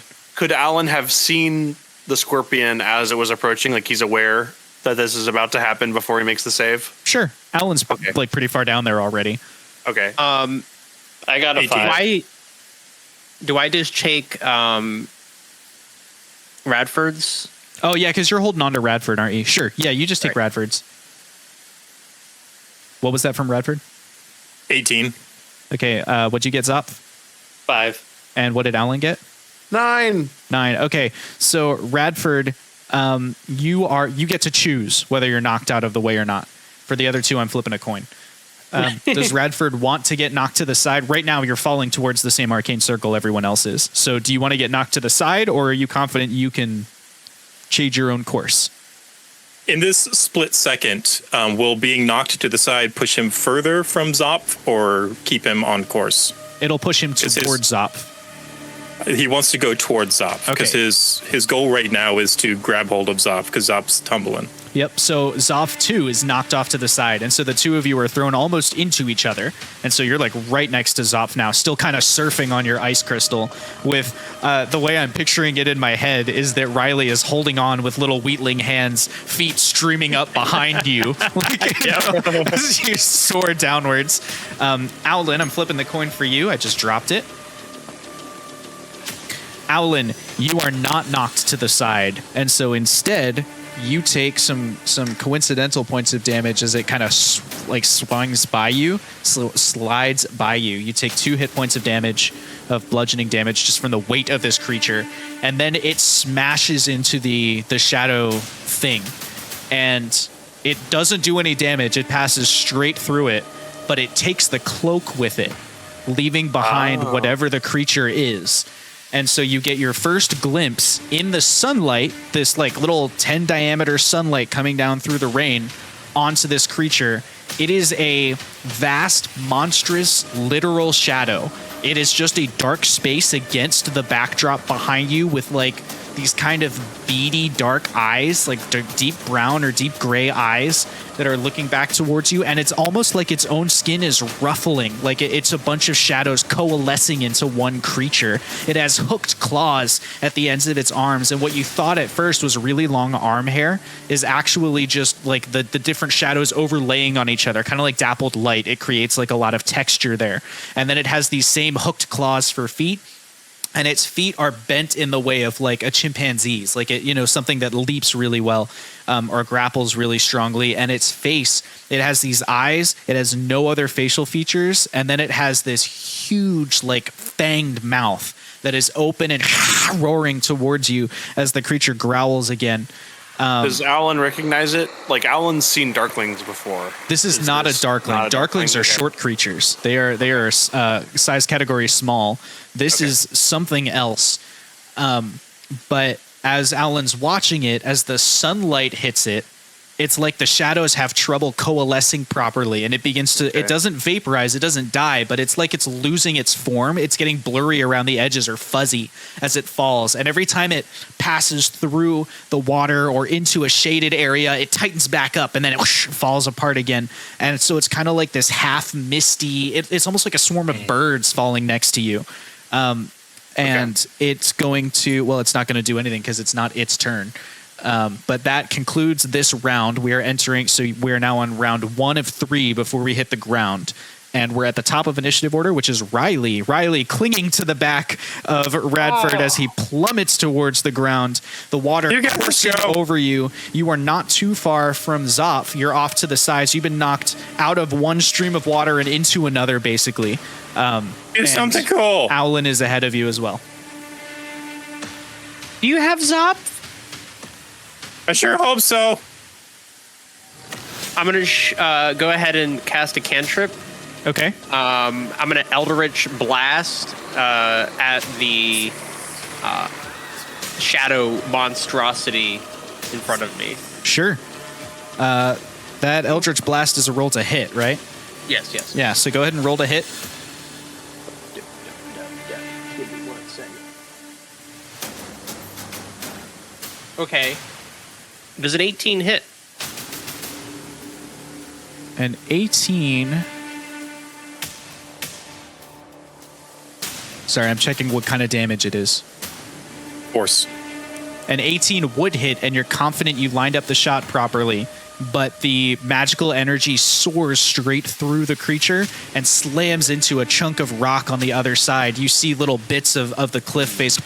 The corroded area begins breaking. I'm going to roll the 6th tension die and then clear the pool here. 1, 2, 3, 4, 5, 6. It's already tense. And as that little corroded piece of cliff comes out, the corroded ground above begins to give way, and an avalanche begins, leading into Geyser Falls. Not one that's falling to block out the light above you. It's almost like it's rushing alongside you as all of you are soaring towards the ground. Mudslide! There's this huge mudslide on one side. There's Radford riding an ice boulder on the other side. There's a giant scorpion guy flowing down the middle with a cloak behind him, this massive shadow as we're all rushing towards the ground. Are you doing any bonus actions or anything, Riley, or are we moving on? I think I may have made a mistake. I think I made things worse. But no, otherwise not. Okay, that brings us to Zop's turn. Somebody. Could Zoph try and grab on to Radford? Yeah, sure. Let's make an acrobatics or athletics check to achieve that. That is a 9. I know that Radford is also reaching for you as well. So I'm going to say that although your check fails because you're reaching towards him, I'll give Radford advantage on the check to bring you in on his turn. And then I saw that the bolt failed. Yes, you saw the Eldritch Bolt failed. Okay, then I'm not doing anything else. Okay. That brings us to the creature. This thing is kind of breaking apart and reforming as the shadow and the light patches of the area it moves through, and it's going to roll over on its back, and it gives this inhuman and it kind of reaches towards Aulen, and the shadows stretch towards you. They get longer and longer, and the hooks, rather than being hooked fangs, it almost like stabs towards you like a bunch, like a field of little knives being thrown at you. It rolls a 21 to hit. Yeah, it hits. 21 to hits you. You take 5 points of piercing damage, not to your hit point maximum. And it stabs towards you, and then it's going to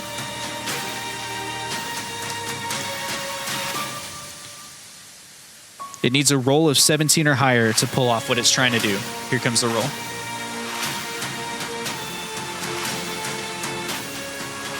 That's a 15 on the die. So it doesn't do anything else with its turn. It continues falling. And that brings us to Aulen's turn. Okay, Aulen. What's within 15 feet of Aulen? Obviously the creature.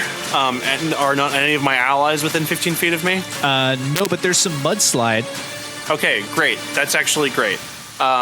Is there any cliff wall within 15 feet of Aulen? The mud slide is going along the cliff wall, so there's probably some solid and some falling mud. Okay. Aulen is going to cast Thunder Wave with the intention of, he thinks that it's unlikely that Thunder Wave will necessarily push this monster away from him because it's magic and it's not light necessarily. However, he's hoping that maybe the Thunder Wave will propel against the cliff wall and alter his course enough to not be on the because it launches things 10 feet. So he's hoping that maybe if it's against the cliff wall, then that'll actually push him out 10 feet and alter his course towards, like, away from the arcane circle. Yeah, a wave of thunderous force roars out from Aulen in every direction. The sound of it echoing back up the vertical shaft of Geyser Falls, kind of amplified and cannoning upwards. It's not enough to damage you, but boy, does it hurt your ears, the rest of you, as this thunder rolls up the cavern and down it. Aulen, you are successfully pushed off course. Do you want to go towards the wall or towards the party? Towards the party. Also, does it move the shadow creature at all? No, the shadow creature is not moved at all. Does it? And should I even roll damage? No. Like, will it? Okay, that's what I thought. So Aulen's goal was to be propelled back towards his party. Great, and Aulen is. And so Aulen is now basically free falling, but in control of himself. And he's right next to an ice boulder, which has a Radford on it, reaching out towards Zop. And Riley is kind of hanging on for dear life, legs and wings kicked up behind. If Aulen can kind of like use the movement part of his action to try to grab on to the ice boulder, he'll try to do that. Okay. I don't know if that's doable in the same turn, but Sure, you can get a hand on it. You're not going to be able to like get on top of it this turn or anything. But yeah, you're able to bind your fate to theirs, if you will. Yeah. Okay. Sounds good. And that concludes Aulen's turn and brings us to Radford. I'm reaching out first thing to grab Zop. What's my DC? Your DC is 15. Is this acrobatics or athletics? Athletics or strength. 15. 15. Attacker wins in the tie. You are able to grab a soaking wet, wings splattered down against his back, Zop, and just pull him over to the side. So you've got Zop in one hand, you've got Riley trailing off your neckline or your what do you call that? Your collar. And you've got Aulen holding onto your ice boulder on the other side. As all of you are looking down, you hear the voice of your Tinkali companion yelling up, I can stop the circle! And you hear this crash impact noise, and all of the whispers that you've been hearing go away. The rest of your circumstance is still not great. The shade is growling and doing its thing and falling down ahead of you. You can still see it plummeting towards the ground, but you can also see that the scorpion, the Tinkali, has does not appear to have survived the impact.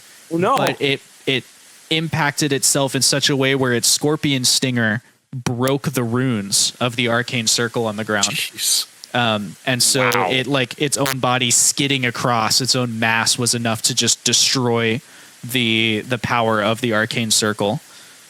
And it's now lying there on the go ground. off the cliff saying, now this is an honorable death. That's true. He did yell that. That's true.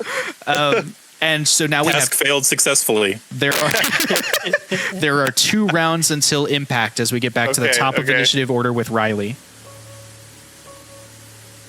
Radford, I don't have anything that I think can damage him. I have something. I have an idea. Just give me one moment. You want me to punch him, boss? No. I am going to I can punch him. I am going to cast light on this boulder. Okay. Light seems to damage it. 20 seconds left in this turn. I'm okay to fall. With something. Am I gonna be okay? You can fly. Well, I meant with the water. I'm not so sure of that, but all right. I'm gonna try to 1. kind of fly out to Aulen and touch him and cast guidance. Okay. Make a strength save to maintain your power of flight after touching Aulen, but you're able to get to Aulen and give him guidance. Okay. Grab onto Aulen. Yeah, or that. I'll just grab onto Aulen. Okay. Strength or athletics to determine how hard you're holding on to Aulen. I'll do an athletics. Let me go back up to that. Okay.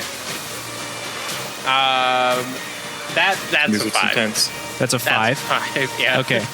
You try, but your hand kind of slips and you don't grab hold of Aulen. You're already falling at terminal velocity. Like you're still next to him. You still haven't quite grabbed hold of him. Your hands are kind of scrabbling over his wet. He has no clothes to grab, so you're just like over his slick, muscly arms. You know, there's suspenders on my tool belt. You can grab one of those, but you're falling next to him mostly. And you're very slippery. Which brings us to Zop's turn.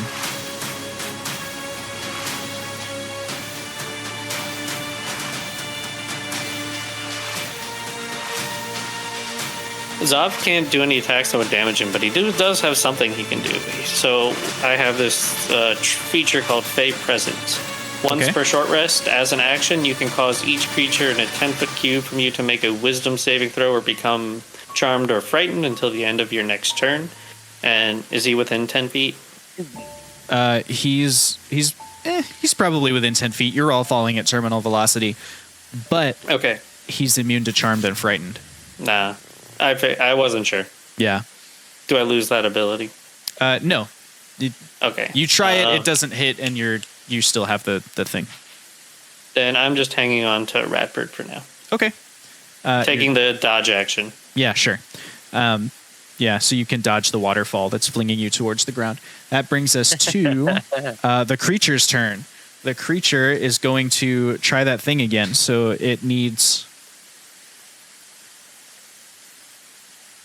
18 on the die, and it gets a 12. So it does not pull off its movement ability. It is going to reach up and try and attack again. It rolled a 24 to hit Aulen. Am I not out of its range? The shadows kind of coalesce towards you, like it stretches itself towards you and makes an attack, basically. Oh dang! Well, that hits. Okay, the attack deals 1 more point of damage to Aulen. Okay. 1 more point of damage as the shadows kind of reach out towards you, and you get that same kind of sharp burning feeling on your flesh where it hits you, and it gives another inhuman growl. It is now Aulen's turn. How big is this boulder? This boulder is pretty big. It's a 30-foot cone. So 30 foot. Dang it! Right? Isn't that Redford's cone? Technically, it's like an icicle and not a boulder because it's a 30-foot line. Oh, okay. So it's like a sure. Gotcha. Well, Yeah. either way, okay. Okay. Aulen is going to until I knew the dimension of it, Aulen was hoping to cast light on it. But light can't be cast on something that's bigger than 10 feet on one side. 20 seconds in his turn. Okay, Aulen is going to cast light instead on what does he have in his inventory that he can cast light on? Rod. That's true. He doesn't want to like wave the rod around towards this guy though. He has a spare torch. He's going to cast light on a torch. Okay. And which will have bright light that will extend 20 feet. And he will draw that torch out of his tool belt. He'll cast light on it and then like wave it at, strike it at this guy. Okay. As the shadows are sort of reforming and trying to coalesce back, you're able to swing the torch through them. And where you hit the tendrils of shadow stretching out towards you, they are severed from the creature itself. Okay. It gives a great shrieking growl from beneath you as it's falling. And you've done serious damage to this thing. You get the impression that it's not very resilient to light at all. Or other radiant damages. And it continues falling. To be clear, next round is when we hit possible. Like we have one more round after this one? This round will end, and there will be another round, and then everyone will impact. Okay. Good to know. That's Aulen's turn then. All right. Where were you during the impact? Radford, your turn. Oh, crap. I was going to do something, but now I have to think about saving your butts. Okay. Dang it. 20 seconds. Riley's in the air. Okay. I'll figure something out, Radford. What he's going to do is he's going to flip up and kick the top of the icicle so that it turns at like a 45-degree angle. And he's going to use another one of his ice breaths to do like a frozone and kind of like make a big pathway. So actually, no, dang, he can't do that. Is the goal to make like a land bridge, like to wedge it so it stops falling, or is the goal to make something wide enough that everyone can ride it to the ground? He was thinking riding it to the ground. Okay. What would he need to do for that? I would need a strength or athletics check to turn the boulder he's on. He's a monk and it's cool, so he can do it with advantage. The DC Can I just would be attack 15. it? Yeah, sure. Roll to hit. That's fine.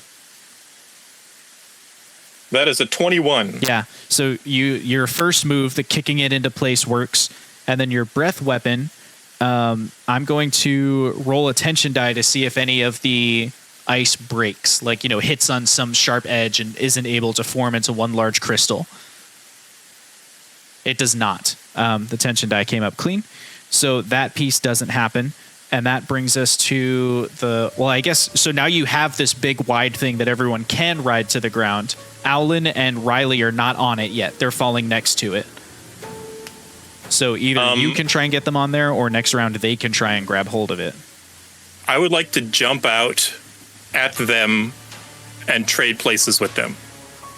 Like, jump out, grab, and swing so that I can throw them behind me and kind of fling myself towards the shade creature and fling them behind me towards if the Aulen ice. is able to, he would like to, whatever difficult check it is, that's fine. Aulen would like to pass the torch with light cast on it to Radford as he does this. Okay, Aulen's going to make a dexterity save, and Radford is going to make an athletics or strength check to fling the others behind him. The jumping part is easy for a monk such as Radford. Could I make a case, since this is more of like angles and like crazy movement, could I make a case for acrobatics over athletics? No, because acrobatics is for safely navigating downwards, but this is not, like, you're not the one doing the navigating. What Radford's trying to do is get them on the right trajectory. If it helps, Aulen got a natural 20 on his dexterity. Sure, roll with advantage, Radford.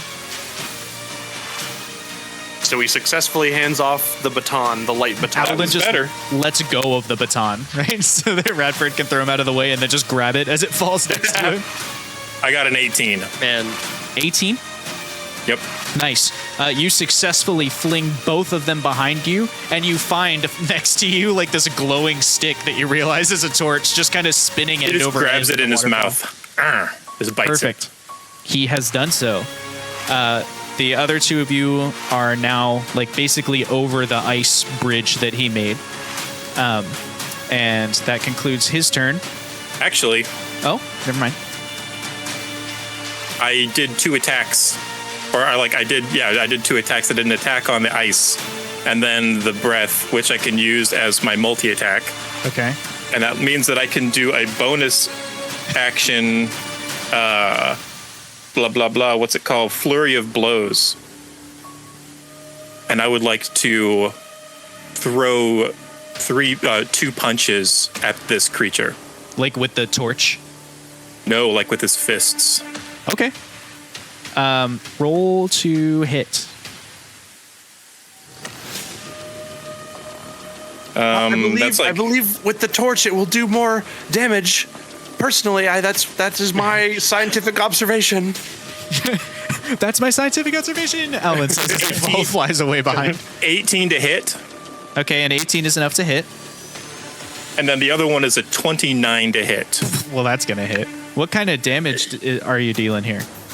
So I have a new monk thing within the last level or so that Radford's punches are now fueled with ki energy. And so they act as magical attacks for the purposes of breaking through damage immunities and resistances. Oh, do they? Well, go ahead and roll damage then. Nice.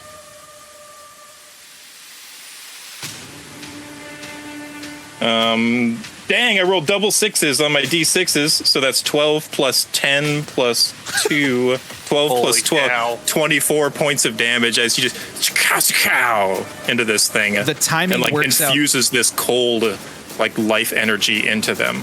The timing works out perfectly. So you leap off of the ice bridge you've made. You grab hold of Aulen's leg in one hand, and you grab Riley by the foot in the other hand, and you fling them behind you so that you're diving straight down head first. You grab the torch with a bite, and then you swing your feet in front of you to ready this great big punch. And then you do your little monk thing where you your fists kind of blur into a double punch, a flurry of blows, if you will. And as you punch the shadow, you time it just as it comes into a beam of the sunlight stretching down the shaft. So it's already splitting apart, and your punches are so strong and so swift with their magical energy that you just tear the thing to shreds. And as it bursts apart, you hear, as if it were right next to you, the sound of a ship cresting over the waves, the sails pulling taut, and then that fades away and you hear a dog barking, and then the dog barking fades away and you hear the sound of birds chirping, and then that fades away and you hear a lightning strike, and then it boom is done, and there's silence, and there's nothing except about 100 feet between you and the ground where there is fine.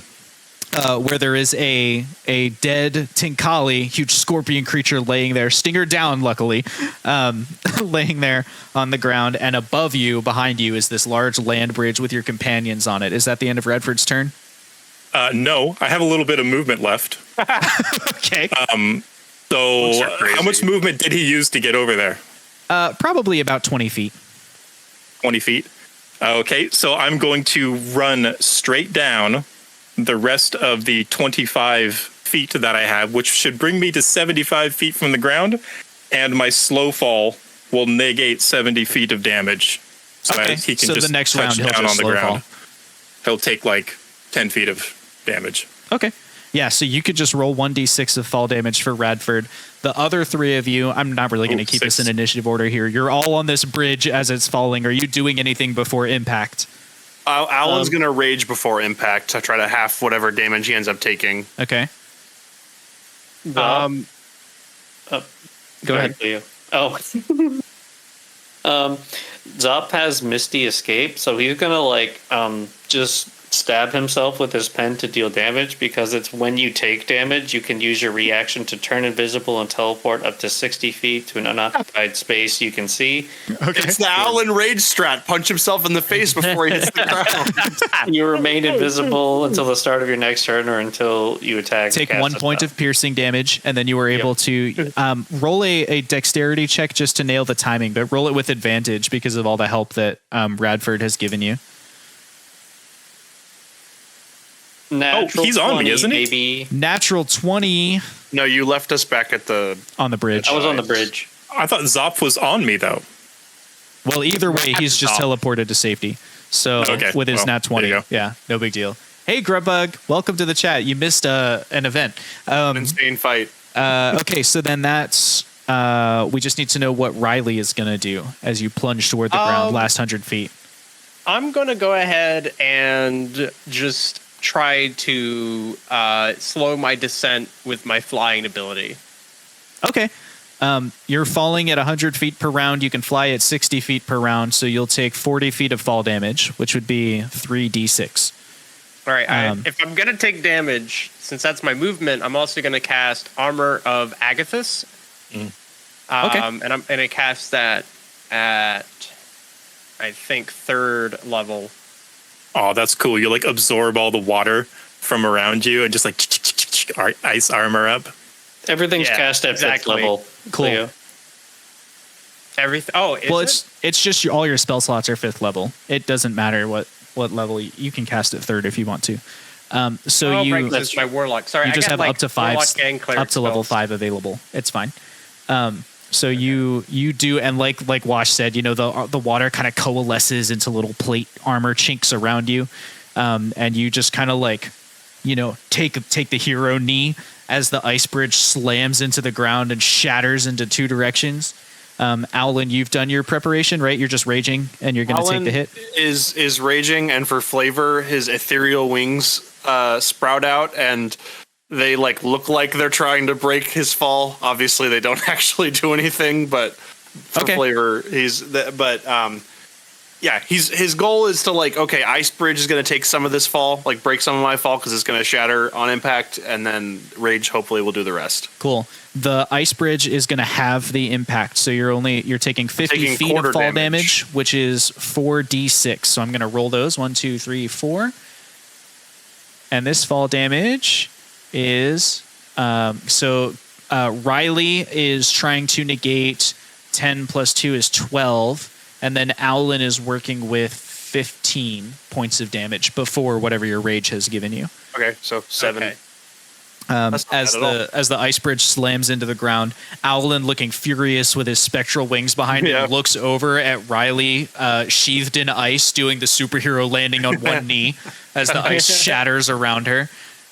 Both of you look over to the side as Zopf kind of shimmers into visibility, and then Radford kind of casually walks down, like, you know, lands a feather fall after the rest of you have landed. He just kind of floats down to a landing, and you are now at the base of Glacier Falls. Sister, are you okay? Glacier Falls, Geyser Falls. Do you need healing, Aulen? I wouldn't complain for some healing. I wouldn't refuse it. However, compared to the last time I fell a similar height, this was not nearly as bad. Who needs a cookie? I would love a cookie. Here at I the hand out base, some of my cookies. here at the base of Geyser Falls, there are a few things to see. First, beneath the dead form of the Tinkali who leapt down here with you is the destroyed arcane circle. You don't know exactly what it would have done or could do, but one of you can investigate it if you want to, or roll Arcana or whatever. Also, as you look to the left and right, you can see that here at the base, you're not actually at the base of Geyser Falls. So this little panel of rock is an outcropping from a tunnel that extends away from you deeper into the Rusty Jungle and towards the peaks. So if we look at our map here, you're at space 27 where the Rusty Geyser is. The tunnel leads towards space 38, the beginning of the high peaks. If you look over the edge of this little platform you're standing on, the falls continue on for another who knows how long. It's dark and the water is falling and you can't see to the bottom. And that's kind of what you see from where you've landed. Riley has a hand up. What's up? Yeah, so it only took us like a couple of seconds to fall, right? Yeah, it took you 5 rounds, so that's 30 seconds. Okay. And obviously during that time, the Takali was falling as well. So the Takali's only been dead for... like 2 rounds. 2 rounds. Is their body, like, I recognize it's taken a lot of damage, but is it mostly intact in terms of, like, did it disintegrate when it hit the ground? Because it also had to remove the sigil, so I assume that it still was a mass. It is still a mass, yes. Can I cast Revivify? You sure can. I will cast Revivify. He sits up and looks around in shock. I'm gonna wink at Radford and Aulen and be like, "You killed him. My death, was it noble? Was it glorious to watch? It was amazing. And not only that, That's really cool.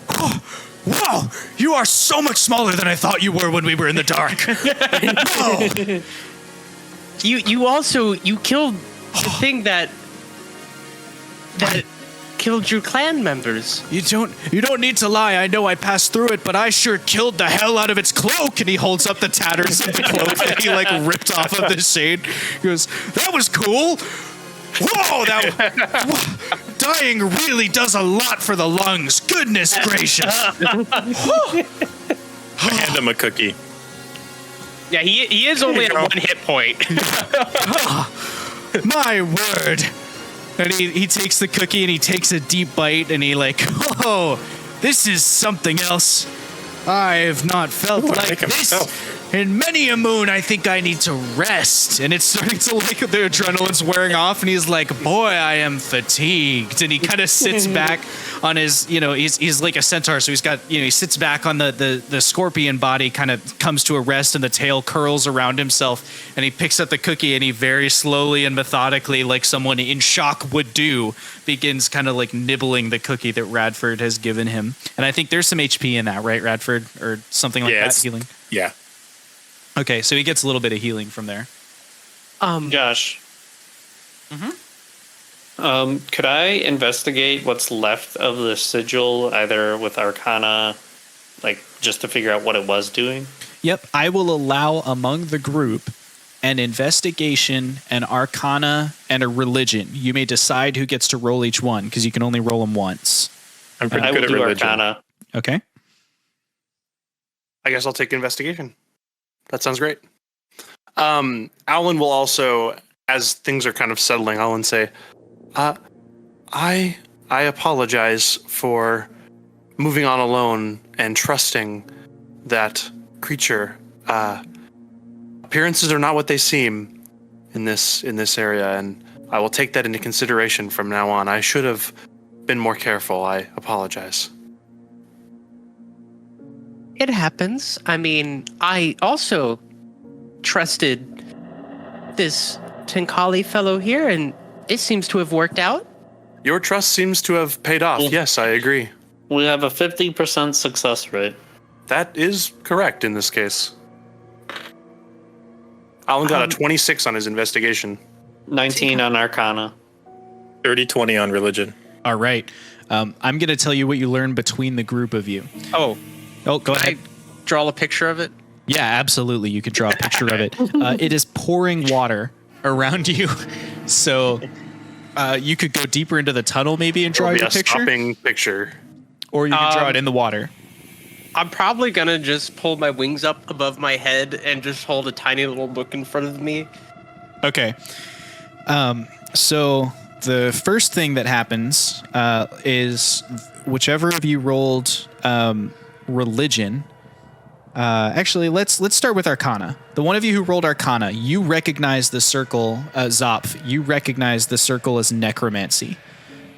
Something about this circle does something to the undead, but the level of complexity of the runes in this circle is such that had you rolled any lower, you would not have known anything about it. Luckily, you, as a studious creature, you spend a lot of time in City Hall, you know how to do research, and you know how to sit down and puzzle something out. And so although you don't recognize the incantations, you're certainly not a necromancer.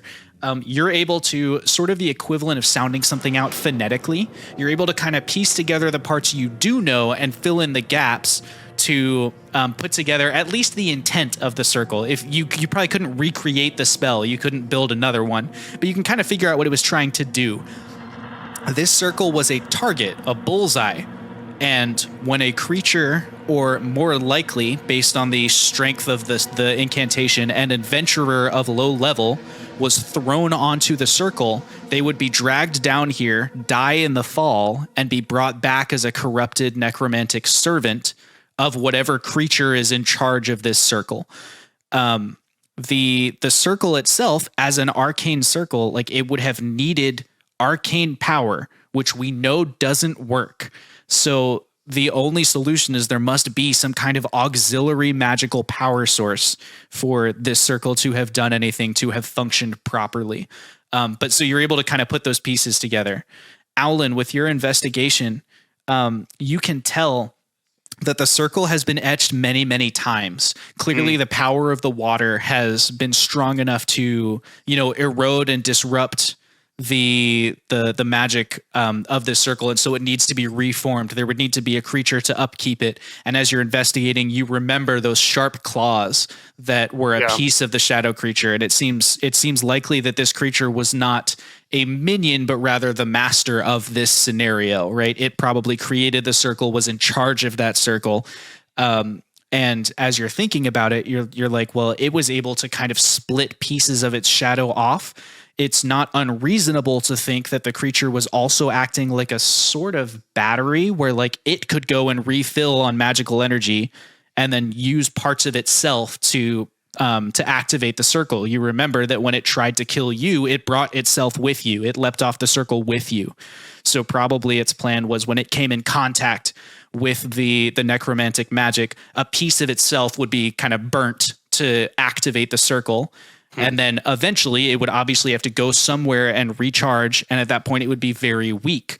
And as you kind of look up and you look down the tunnel that's right next to it, very easily accessible, leading deeper into the mountains, it seems reasonable that this is the only path it could have taken from that point. It seems reasonable that this is the pathway to do Bumblefoot. That's what Aulen will tell them. As you two are having these realizations, Radford, you sit down and take a look at the circle, but you clock it as something arcane immediately. There's nothing really divine about the spell here, although you can tell from what Zopf was able to observe that it is running on divine magic rather than arcane magic, which again supports the theory that Do Bumblefoot is being used as the power source, or at least, some auxiliary is carrying that divine energy over here. But what Radford is able to piece together has more to do with the creature itself. When the creature died, you heard, if you can call it a death, when it severed, when it separated, when it collapsed in on itself, you heard a bunch of seemingly random energies come to light, right? You heard the sound of this boat roaring through the waves. You heard the sound of a dog barking, a bird chirping, a lightning striking the ground. These seemingly disconnected, random, spontaneous happenings. And we know that the creature is made up of some kind of magical energy. What Radford is able to put together is that those spontaneous happenings are hallmarks of one of the planes. The plane of limbo is known for basically being a series of spontaneous manifestations. when, it is rumored, Radford's obviously never been there, but it's rumored that when a creature adventures to the plane of limbo, they are literally suspended in endless chaos. However, a creature in limbo is able to impose a bubble of order into that world if they have the mental fortitude to pull it off. So basically, for a creature to successfully navigate that plane rather than spontaneously erupting into flames or turning into a chicken or whatever, any of the other bazillion random occurrences that could happen to you, that creature would need to be diligent and focused enough to maintain its own bubble of reality in that space. It almost seems like this creature you're fighting is that same thing. It was like a bubble of reality crafted from the energy of the plane of limbo, that chaos energy held in place in some way. And when you killed it, that focus relaxed and it split into a bunch of those spontaneous manifestations before fading away. You don't know what all that means for the world, but you're pretty confident this creature is made up of the chaos energy of the plane of limbo. Mm. That is quite interesting, Radford. I couldn't have put it any more better myself. I'm pretty good with words like that. Yes, you are. I do not know what to make of that. It would seem to me that perhaps if we think back, where are the aboleths from? And Aulen will try to think about what plane the aboleths are from. Are they from Limbo? The aboleths inhabit the plane of limbo. Yep. Well, in that case, that means that the aboleths have grown enough strength to essentially manifest creatures of energy from their home plane. That does not mean built a gateway and it's starting to seep through. Perhaps. And given the experiences that have been happening around Gaim, that would make sense. That theory would be supported. Wait a minute. What if the spell that we need to put together to banish them, what if the location that it happens at is at a place where it's thin? The connection between our plane, the plane of limbo, is thin, so as to push that across. Where would that be? Well, maybe it's close by. That could be. This is not sure. Very interesting. To think that such a creature would give us so much information. Well, it's a good thing that we brought this team so that we can investigate these things and make our own observations and theories. This is exactly why I wanted to bring you all. Not to interrupt this fascinating intellectual discourse, your Tinkali companion has chimed in. He's finished his cookie and he's looking mildly rested. And he says, but I think we have more immediate concerns. And he points down the tunnel. And as you look down the tunnel, you can see shapes moving towards you. Humanoid figures shuffling oddly, groaning a little bit. The necromantic adventurers that were corrupted by the shade that guarded Geyser Falls. And on that note, tonight's Dungeons and Dragons session comes to a close. Woo! We will see you next week, next Monday, when the gang attempts to make it through the spooky tunnel and to the city of Nowood. We're back, baby. Oh, we back.